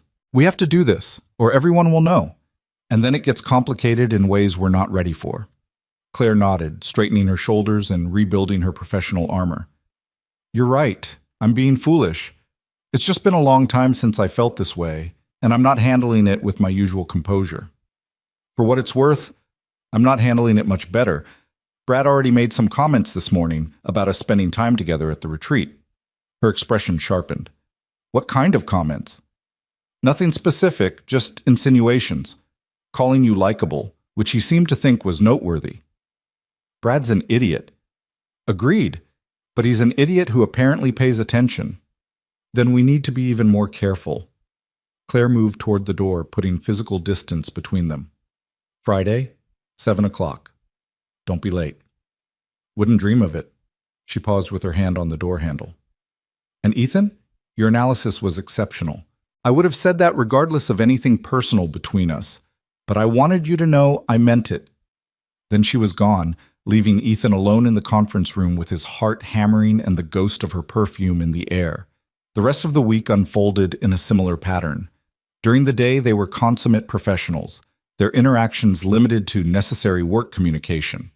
Claire was, if anything, harder on Ethan than before, questioning his work more aggressively and holding him to impossible standards that he somehow managed to meet. But in the evenings, after Lily was asleep, they texted. Long conversations that stretched past midnight, sharing pieces of themselves in the safety of distance and digital communication. Claire told him about her childhood, about growing up in a coastal town with parents who'd divorced when she was 12, about how she'd learned early to be self-sufficient, to not need anyone, because needing people meant being disappointed when they left. Ethan shared his own history, the relationship with Lily's mother that had been passionate but ultimately incompatible, the terror of those first months alone with an infant, the slow building of a life that was stable if lonely. They traded stories like currency, building understanding through shared vulnerability. Wednesday night, Claire sent him a photo. It was her hand, the friendship bracelet still tied around her wrist, now slightly faded from wear. Lily asked if people commented on it, Ethan typed back. What did you tell them? That a friend made it for me. Which is true. A 7-year-old friend. I didn't specify the friend's age. Let them wonder. Thursday, Ethan's sister called during his lunch break. So, Rachel said without preamble, are you going to tell me what happened at this retreat, or do I have to guess? Nothing happened. Team building, kayaking, the usual corporate bonding nonsense. Lily mentioned someone named Ms. Morgan approximately 47 times when I talked to her yesterday. Want to explain that? Ethan closed his office door, ensuring privacy. It's complicated.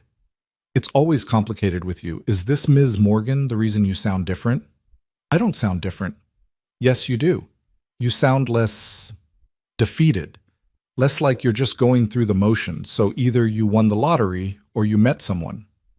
Rachel had always been able to read him too easily, a talent that was both comforting and infuriating. I might have met someone. Maybe.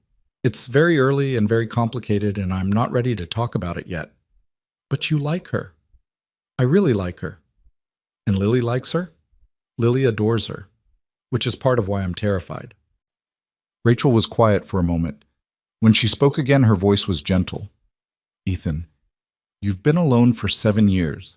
You've built an entire life around being safe and stable for Lily, and that's admirable. But you're allowed to want something for yourself too. You're allowed to take a risk, even if it scares you. What if it doesn't work out? What if Lily gets hurt? What if it does work out? What if you're teaching Lily that it's okay to be brave, to reach for happiness even when it's scary? That's a valuable lesson too. After they hung up, Ethan sat in his closed office thinking about bravery and risk and what he was modeling for his daughter. He'd spent so long prioritizing safety that he'd forgotten courage had value too. Friday arrived with the weight of anticipation. Ethan had arranged for his sister to watch Lily overnight, telling his daughter it was just a sleepover at Aunt Rachel's. Lily had been thrilled, completely unsuspicious of any ulterior motive. He left work at 5, went home to shower and change, and found himself standing in front of his closet at 6:15, trying to decide what to wear for a date with his boss. Too casual suggested he wasn't taking it seriously. Too formal made it seem like he was trying too hard. He settled on dark jeans and a button-down shirt, then changed his mind 3 times before forcing himself to stop. The Italian restaurant Claire had chosen was in Westbrook, a small town about 30 minutes from the office. Far enough to avoid colleagues, close enough to not feel like they were fleeing the state. Ethan arrived 10 minutes early and sat in his car, gathering his courage. His phone buzzed. I'm here, in the back corner booth, trying not to be nervous and failing spectacularly. The message made him smile. He wasn't alone in this anxiety. The restaurant was dimly lit, intimate without being pretentious. Ethan spotted Claire immediately, sitting in a booth near the back, just as she'd said. She'd changed from her work clothes into a simple black dress, her hair down around her shoulders, and the sight of her made his breath catch. "Hi," he said, sliding into the booth across from her. "Hi yourself. You look nice. You look beautiful." She blushed, actually blushed, and Ethan felt some of his nervousness ease. They were both just people, trying to figure out if what they felt was real. The waiter appeared with menus and wine suggestions. They ordered a bottle of red to share, and then they were alone again, face to face without the buffer of work or Lily or beach activities. "I've been thinking about this all week," Claire admitted, trying to remember how dating works. "It's been a long time." "Same. I think the last actual date I went on was 9 years ago, and it obviously didn't end well. So we're both rusty. Catastrophically rusty." They smiled at each other, and some of the tension dissolved. "Tell me something I don't know about you," Claire said. "Something that's not in your employee file or that didn't come up in our weekend conversations." Ethan thought about it. "I wanted to be a teacher once.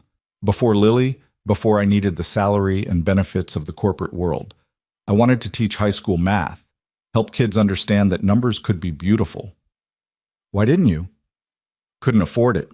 Teachers don't make enough to support a family alone, and I needed stability more than I needed passion." "Do you regret it?" "Sometimes.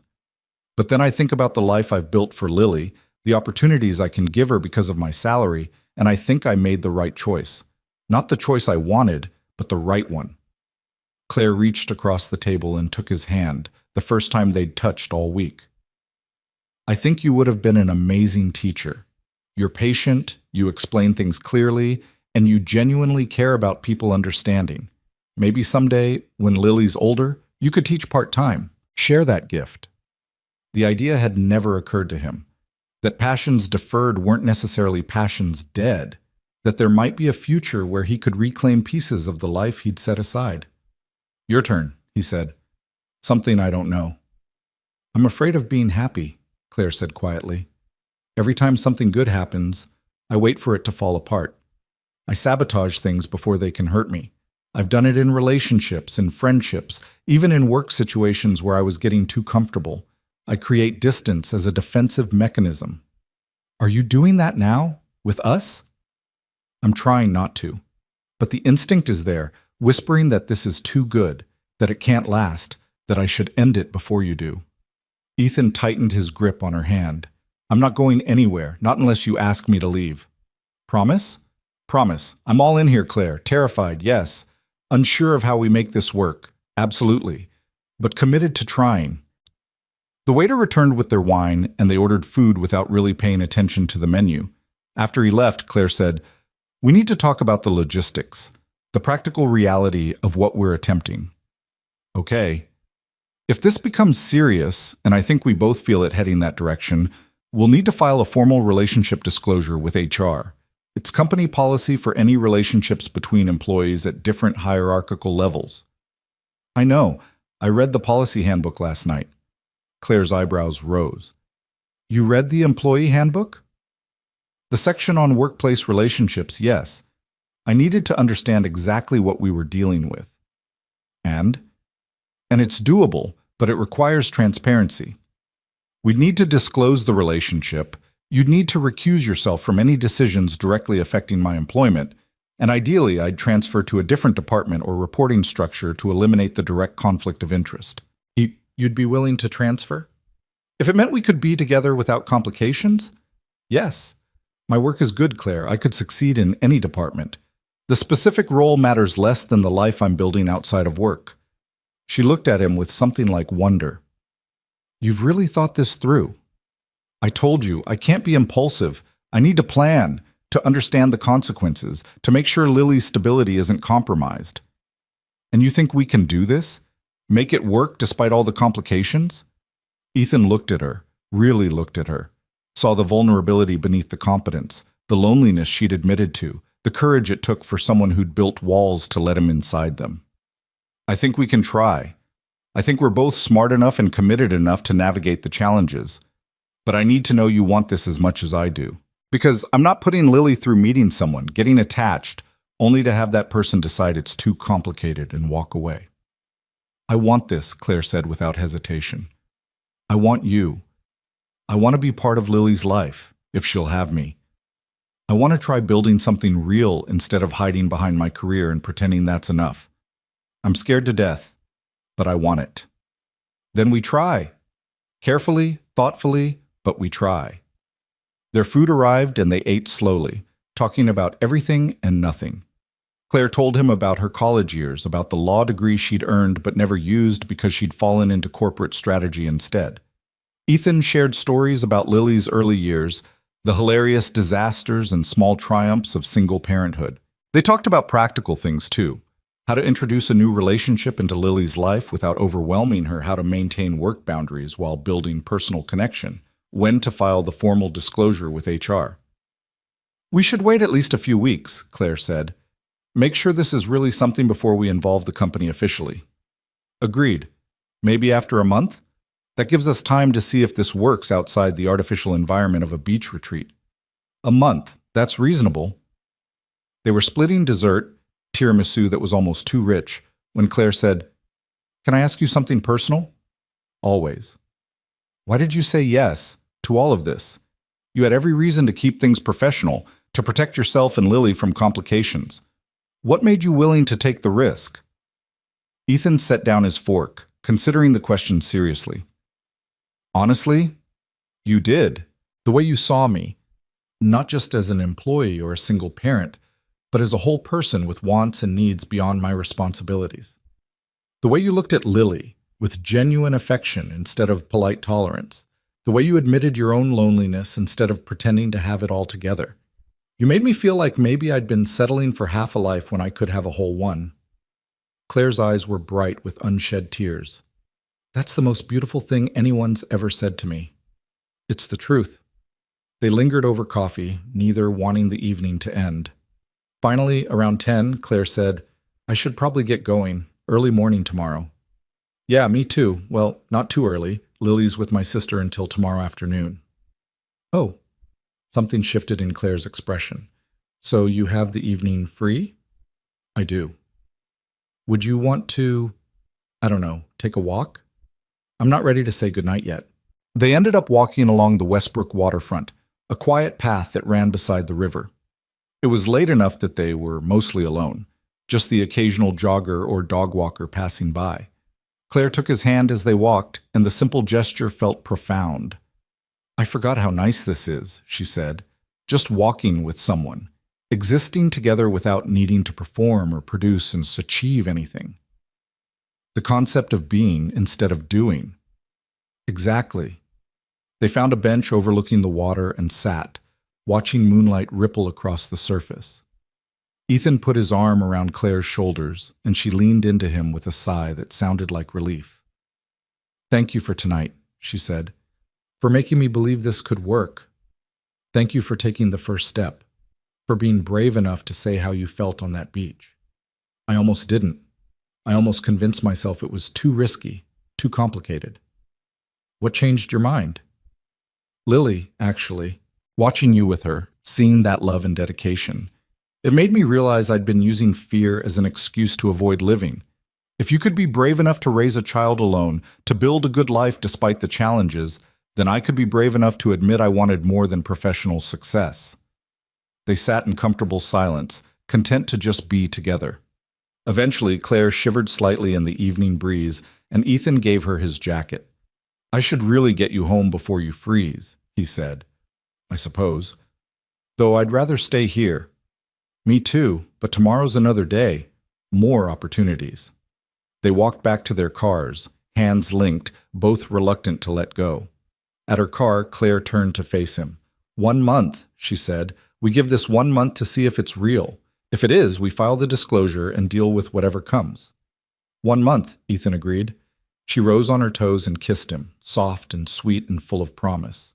It was their first kiss beyond that moment on the beach, and it felt like a new beginning. "Good night, Ethan." "Good night, Claire." He waited until she drove away before getting in his own car, sitting there for a moment and processing everything. They'd made a plan, set boundaries, committed to trying despite all the reasonable objections. And for the first time in 7 years, Ethan Brooks felt like he was living rather than just surviving. The month that followed their dinner date became a study in careful balance, a delicate dance between professional distance and growing intimacy that required constant vigilance and occasional courage. Ethan found himself living two parallel lives that somehow needed to eventually converge into one coherent whole.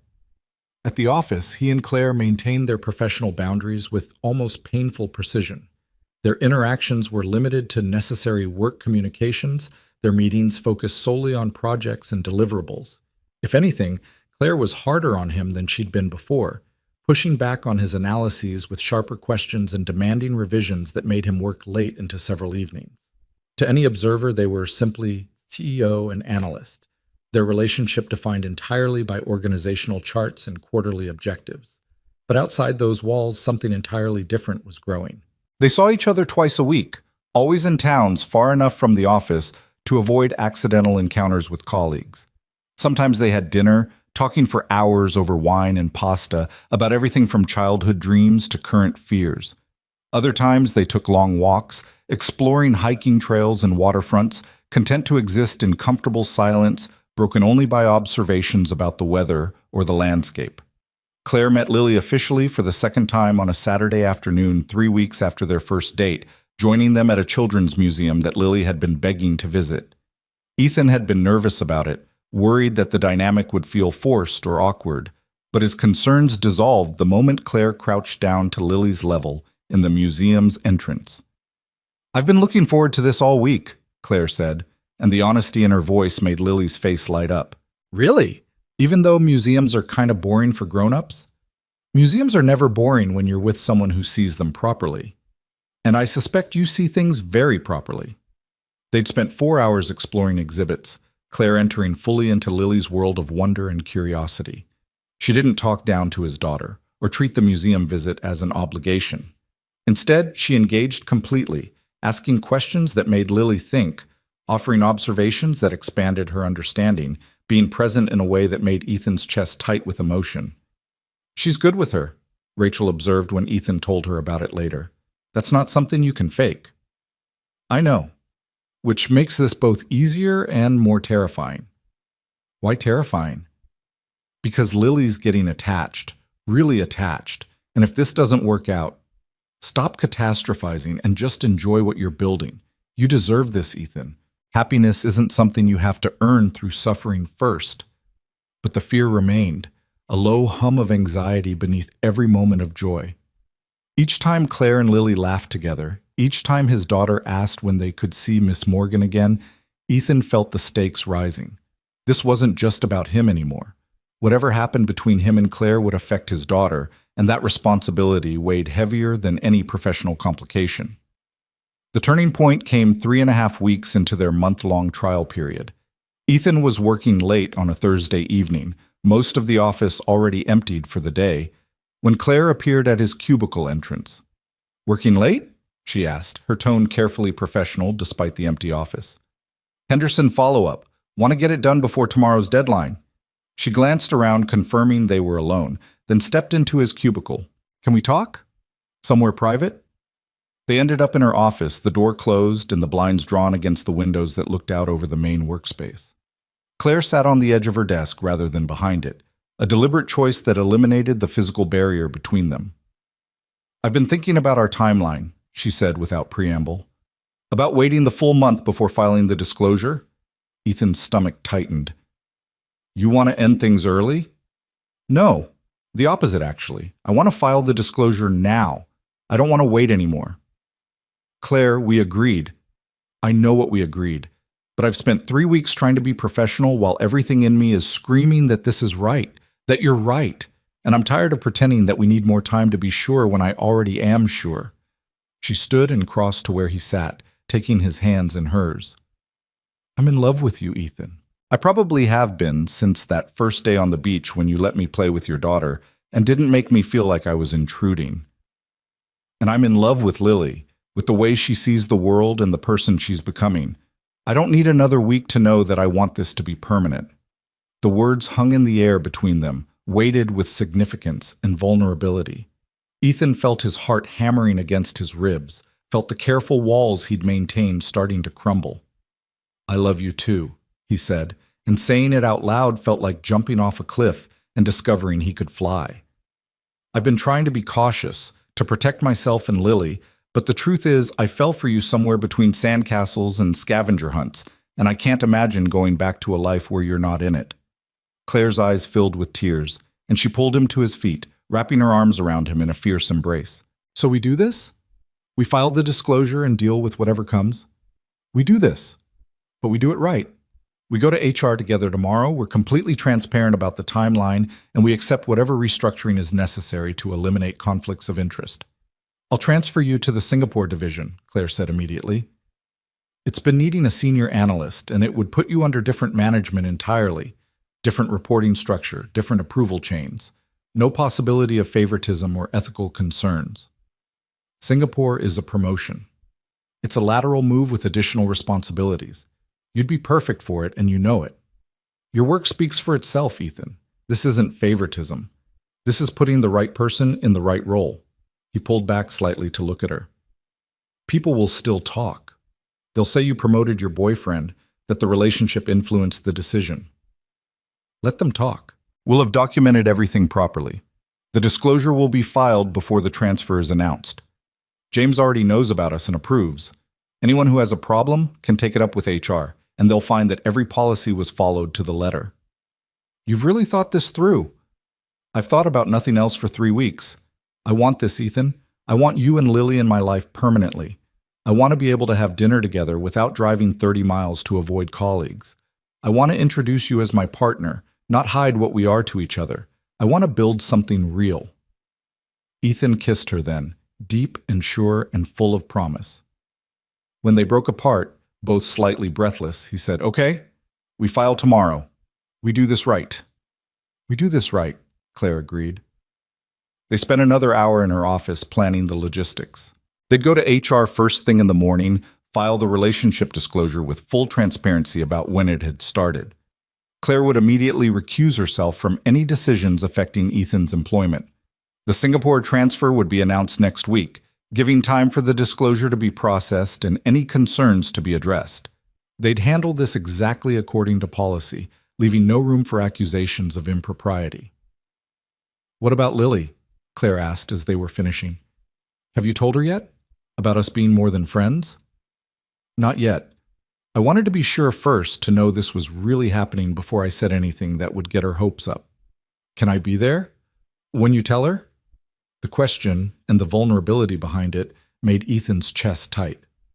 "I'd like that. Maybe this weekend? We could do something together, just the three of us, and explain it in a way that makes sense to her." "I'd love that."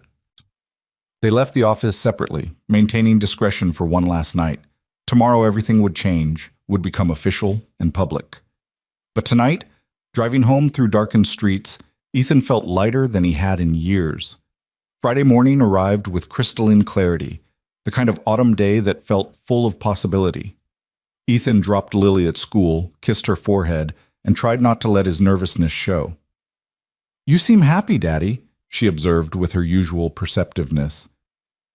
"I am happy, Sweet Pea, really happy." "Is it because of Ms. Morgan?" "Partially, but mostly because I have you." "That's mushy, but nice." At the office, he met Claire in the lobby at 8:30 as planned. She wore her usual professional armor, sharp suit, hair pulled back, expression composed.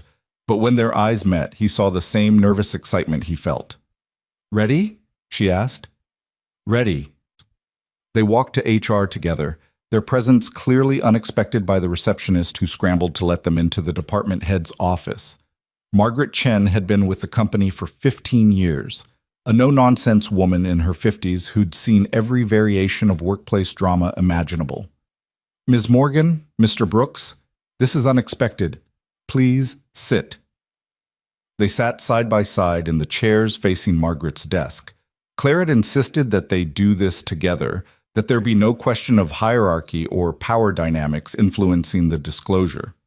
We're here to file a formal relationship disclosure, Claire said without preamble. As required by company policy for relationships between employees at different hierarchical levels. Margaret's eyebrows rose fractionally, the only indication of surprise. I see. When did this relationship begin? We first acknowledged mutual interest during the company retreat 4 weeks ago, Ethan said, appreciating that Claire had let him speak. We've been seeing each other outside of work since then, and we decided it was time to formalize the disclosure and address any necessary restructuring. And you're both here voluntarily? Mr. Brooks, you understand you're under no obligation or pressure to disclose this relationship? I understand completely. This is my choice, made freely without any coercion or influence from Ms. Morgan's position. Margaret made notes on her computer, her expression neutral. Ms. Morgan, are you aware that this disclosure will require you to recuse yourself from any employment decisions affecting Mr. Brooks? I am. I've already prepared documentation recusing myself from his performance reviews, compensation decisions, and any other matters that could constitute a conflict of interest. Additionally, we're proposing a transfer that would eliminate the direct reporting relationship entirely. What kind of transfer? The Singapore division needs a senior analyst. Mr. Brooks has the qualifications and experience for the role. It would put him under different management, different reporting structure, completely separate from my direct oversight. Margaret looked at Ethan. And you're agreeable to this transfer? I am. It's a good opportunity, and it resolves the conflict of interest concerns. The optics of this could be challenging, Margaret said carefully. A CEO dating an employee, then that employee receiving a promotion. It's a lateral move with expanded responsibilities, Claire interrupted, and the transfer won't be announced until after this disclosure is processed. We're doing everything by the book, Margaret. Full transparency, immediate recusal, structural changes to eliminate conflicts. What more can we do? Margaret was quiet for a long moment, studying them both. Then she said, Honestly, nothing. You're handling this exactly right. Most people try to hide relationships or minimize them. You're being proactive and transparent. I appreciate that. She pulled up several forms on her computer and began walking them through the disclosure process. There were questions about the nature of their relationship, its duration, whether there was any exchange of benefits or favorable treatment. They answered everything honestly, holding nothing back. I'll need to speak with James Morrison, Margaret said as they were finishing. Get his formal approval for the transfer and confirm there are no concerns at the executive level. James already knows, Claire said. He's been supportive. Good. That makes this easier. I'll process the disclosure today and schedule the transfer announcement for next week. In the meantime, Ms. Morgan, you're officially recused from any matters involving Mr. Brooks.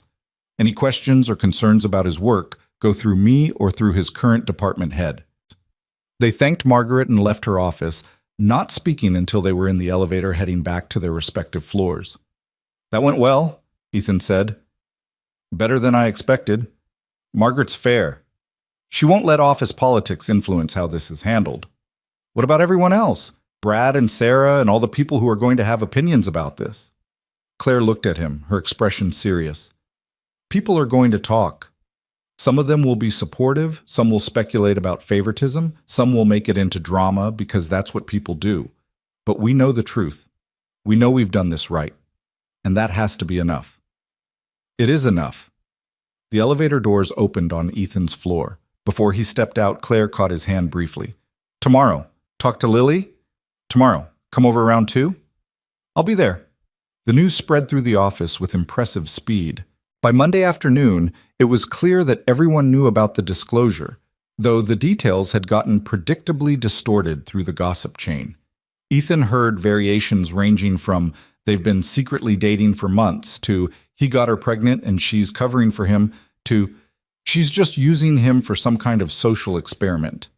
He ignored most of it, keeping his head down and focusing on his work. A few people made comments. Brad, unsurprisingly, had opinions about office romances and mixing business with pleasure. But most of his colleagues were either genuinely supportive or professional enough to keep their thoughts private. Sarah from HR stopped by his desk on Tuesday. I heard the news, just wanted to say congratulations. Claire's a good person, despite what some people think. She deserves to be happy. Thank you. That means a lot. Also, for what it's worth, I think you handled the disclosure exactly right.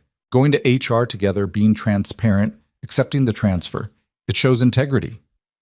Word of his impending transfer to Singapore spread quickly after that, generating a whole new wave of speculation. But this time, Ethan found he didn't care as much. He had Claire, he had a plan, and most importantly, he had the knowledge that they were building something real. The conversation with Lily happened on Saturday afternoon, as planned. Claire arrived at 2 o'clock carrying a bakery box that Lily immediately recognized. Cupcakes. Did you bring cupcakes? I brought cupcakes. I thought we could have a little celebration. What are we celebrating? Claire looked at Ethan, who nodded. They decided to do this together, to present it as a united decision rather than something imposed on Lily. Actually, we wanted to talk to you about something important, Ethan said, settling on the couch and patting the space beside him. Come sit with us? Lily climbed up between them, her expression curious but not concerned. Am I in trouble? Not at all. This is good news, actually, but it's big news, and we want to make sure you understand it. Okay? Ethan glanced at Claire, drawing strength from her presence. You know how you asked me if I was going to marry Miss Morgan? Yeah, you said it was complicated. Well, it's less complicated now. Miss Morgan and I have been spending time together, getting to know each other better, and we really like each other. A lot. Like boyfriend-girlfriend? Lily's eyes went wide. Like boyfriend-girlfriend, Claire confirmed. Your dad and I are dating, which means we want to spend more time together, as a family, if that's okay with you. Lily looked between them, processing. So you're going to be my mom? The question hung in the air, weighted with hope and vulnerability that made Ethan's throat tight. That's not quite how it works, Sweet Pea, he said gently. Miss Morgan and I are dating, which means we're seeing if we want to be together permanently. If we do, and if we decide to get married someday, then yes, she would become part of our family in a permanent way. But that's something that happens slowly, over time, as we all get to know each other better. I already know her. She's nice and she listens and she makes good sandcastles. Those are all true things, Claire said, smiling, but there's a difference between being friends and being family. Your dad and I want to make sure we're doing this right, taking the time to build something strong, which means you get to be part of that process. If you're ever uncomfortable or have questions or just need to talk about how you're feeling, you can always tell us. Okay? Lily nodded seriously. Okay. Can I still call you Miss Morgan? You can call me whatever feels comfortable. Ms. Morgan, Claire, whatever you like. What about Mom? Claire's eyes filled with tears, and she looked at Ethan helplessly. He put his arm around his daughter, pulling her close. Maybe we save that for later, he suggested, when things are more permanent. For now, what if you call her Claire? That way it's friendly but not confusing. Okay, Claire. Lily tested the name, then smiled. I like it. Can we have cupcakes now? The ease with which she accepted the news was both touching and slightly terrifying. Ethan had worried that Lily might be resistant or confused, but instead she seemed genuinely excited. As they ate cupcakes and Claire explained that she'd be spending more time with them, dinners, weekend activities, maybe even some sleepovers eventually, Lily peppered her with questions. Will you teach me to make sandwiches the fancy way? Can we go to the science museum? Do you like chocolate ice cream or vanilla? What's your favorite color? Claire answered each question with the same serious attention she gave to board presentations, and watching them together, Ethan felt something settle in his chest. This could work. This was working. After Lily ran off to play in a room, content with the new arrangement, Claire and Ethan sat together on the couch. That went better than I expected, she said. She really likes you. I think she's been hoping for this since the retreat. Smart kid. The smartest. But Claire, we need to be careful. She's excited now, but if this doesn't work out for some reason, it's going to devastate her. Claire took his hand, threading their fingers together. I know, which is why I need you to believe me when I say I'm in this for the long term. I'm not going to suddenly decide this is too hard or too complicated and walk away. I've spent 10 years building walls, and you and Lily are worth tearing them all down. Promise? I promise. I love you, Ethan. And I love your daughter. I'm not going anywhere. The weeks that followed settled into a new rhythm. Claire became a regular presence in their lives, joining them for dinners and weekend activities, slowly integrating herself into their routines. She learned Lily's favorite foods and bedtime preferences, figured out how to braid hair through trial and error, and became genuinely invested in the day-to-day details of their life. At work, Ethan transitioned into his new role with the Singapore division. The transfer was handled smoothly, with clear documentation showing it was based on his qualifications rather than his relationship with Claire. He reported to a different manager now, someone who'd never worked directly with Claire, eliminating any appearance of conflict. Some people still gossiped, of course. Brad made pointed comments about sleeping your way to the top that Ethan ignored with the dignity of someone who knew the truth. But mostly, the office moved on. There were always new dramas, new relationships, new scandals to occupy people's attention. 2 months after they'd filed the disclosure, Claire suggested dinner with James Morrison and his wife. "He wants to get to know you outside of work," she explained. "See the person I'm building a life with." "Is this a test?" "More like a blessing. James has been a mentor to me for years. His approval matters." The dinner was at an upscale steakhouse, the kind of place where the wine list had its own sommelier and the bread was served warm with 3 types of butter. Ethan was nervous, but James put him at ease immediately. "Heard good things about your work in Singapore," James said as they settled into their table. "Chen says you're exceeding expectations. I'm enjoying the challenges. Different market dynamics than domestic operations." "Different, yes, but you're adapting well. That's what good analysts do. They adjust to new contexts without losing their fundamental strengths." James's wife, Patricia, was warm and engaging, asking about Lily and seeming genuinely interested in the answers. As the evening progressed, Ethan relaxed, realizing this wasn't an interrogation, but an invitation. James and Patricia weren't just Claire's mentors and friends. They were becoming his as well. Over dessert, James said, "Can I give you some advice, professional and personal?" "Of course." "Don't let anyone make you feel like you haven't earned your success. You're good at what you do, Ethan. The transfer to Singapore was justified by your work, not your relationship. But people will always speculate, especially when workplace romances are involved. The key is knowing your own worth and not letting external noise shake that confidence." "Thank you, sir. I appreciate that." "And on the personal side, take care of her." James nodded toward Claire, who was deep in conversation with Patricia. "She's tougher than she looks, but she's also been alone for too long. You and your daughter are good for her. I can see it in the way she's changed these past months. More present, more engaged with life outside the office. That's worth protecting." "I intend to," Ethan said.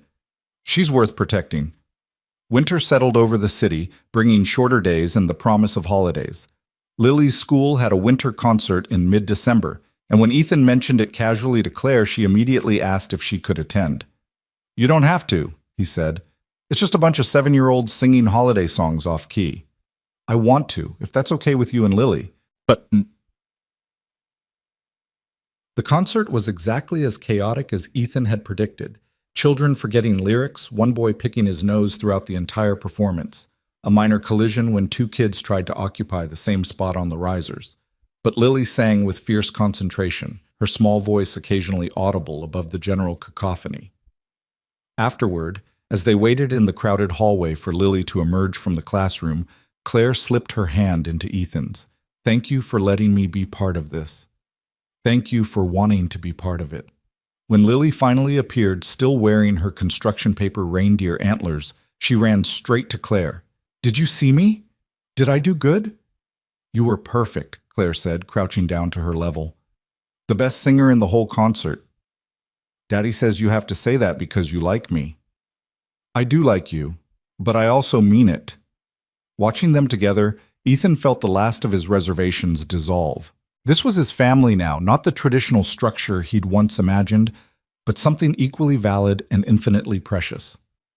That night, after Lily was asleep, Ethan and Claire sat on the couch drinking hot chocolate and talking about the future. "I've been thinking about next steps," Claire said carefully, "about where this is going." Ethan's heart stuttered. "What kind of next steps?" "The permanent kind.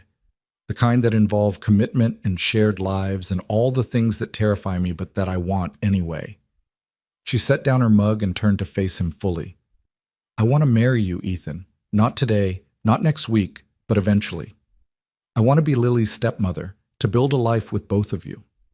I want to wake up next to you every morning and go to sleep knowing you're there. I want all of it. That sounds like a proposal. It's not. Not yet.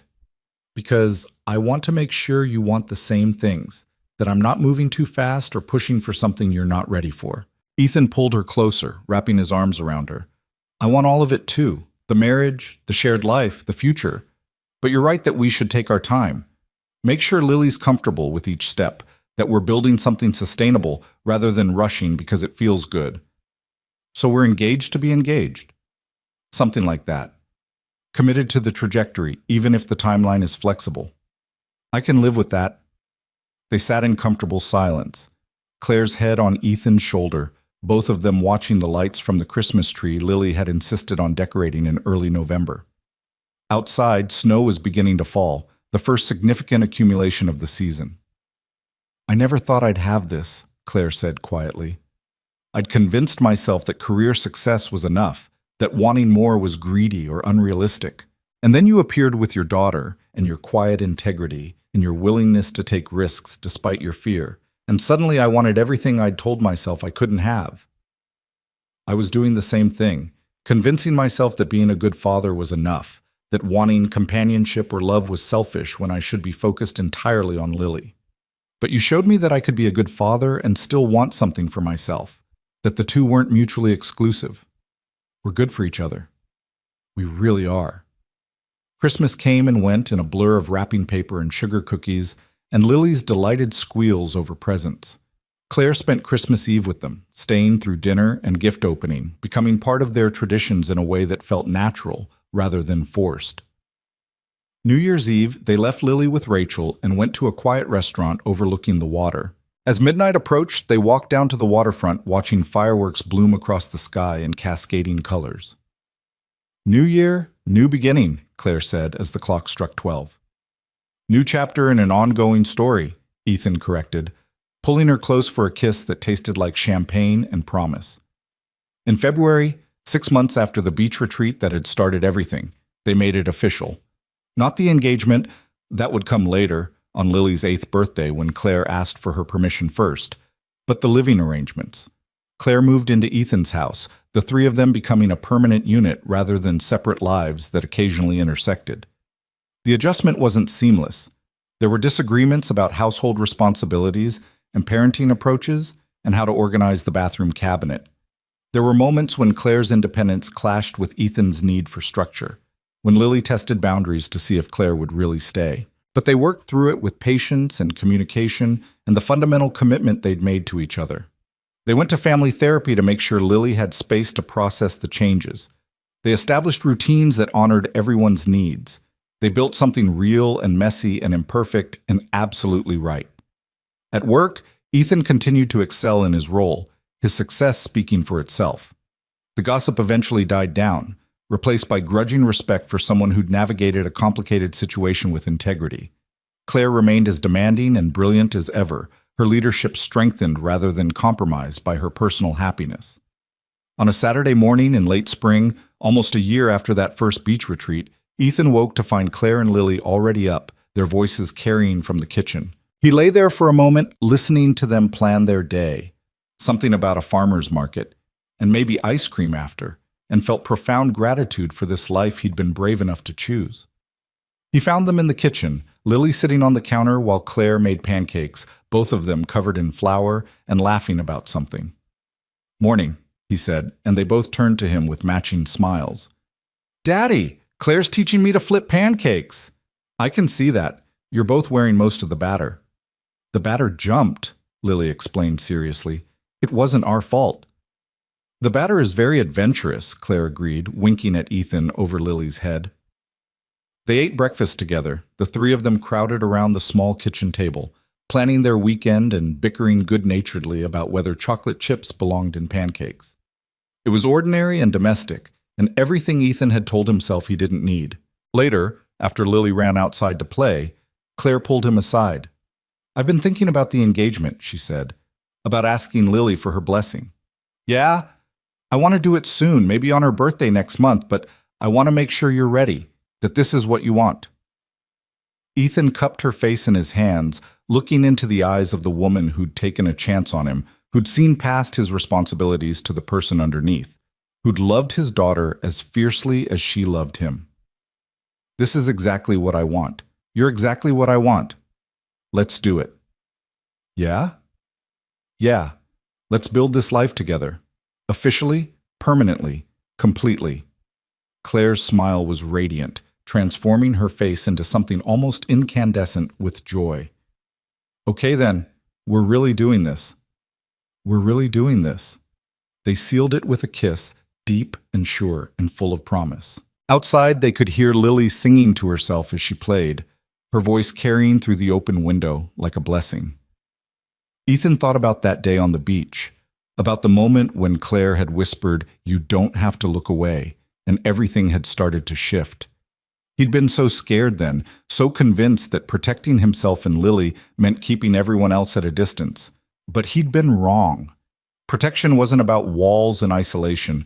It was about choosing wisely, loving bravely, and trusting that the right people would stay. Claire had stayed. Through disclosure processes and office gossip, through family adjustments and relationship challenges, through every moment of uncertainty and fear. She'd stayed because she'd chosen them, and they'd chosen her, and that choice had been brave enough to build something lasting. A year ago, Ethan Brooks had been a single father maintaining careful distance from his boss, convinced that safety meant solitude. Now he was a man building a future with the woman he loved and the daughter they both adored. The journey hadn't been simple or easy, but it had been worth every complicated, terrifying, beautiful moment. And as he stood in his kitchen with Claire in his arms and Lily's laughter floating through the window, Ethan realized that this was what happiness looked like. Not perfect or uncomplicated, but real and chosen and infinitely precious. They'd taken a chance on each other when every logical reason said they shouldn't. They'd been brave enough to tear down walls and build bridges instead. And in doing so, they'd created something that neither of them could have built alone. A family, a future, a life worth living. The cage of responsibility had become a home. The loneliness had transformed into love. And all it had taken was the courage to say yes when everything else screamed no. As Claire pulled away to check on the pancakes and Ethan went to call Lily in for breakfast, he felt the story of who they'd been shifting into the story of who they were becoming. Not an ending, but a beginning. Not a destination, but a journey they'd chosen to take together. And that, he thought, was exactly how it should be.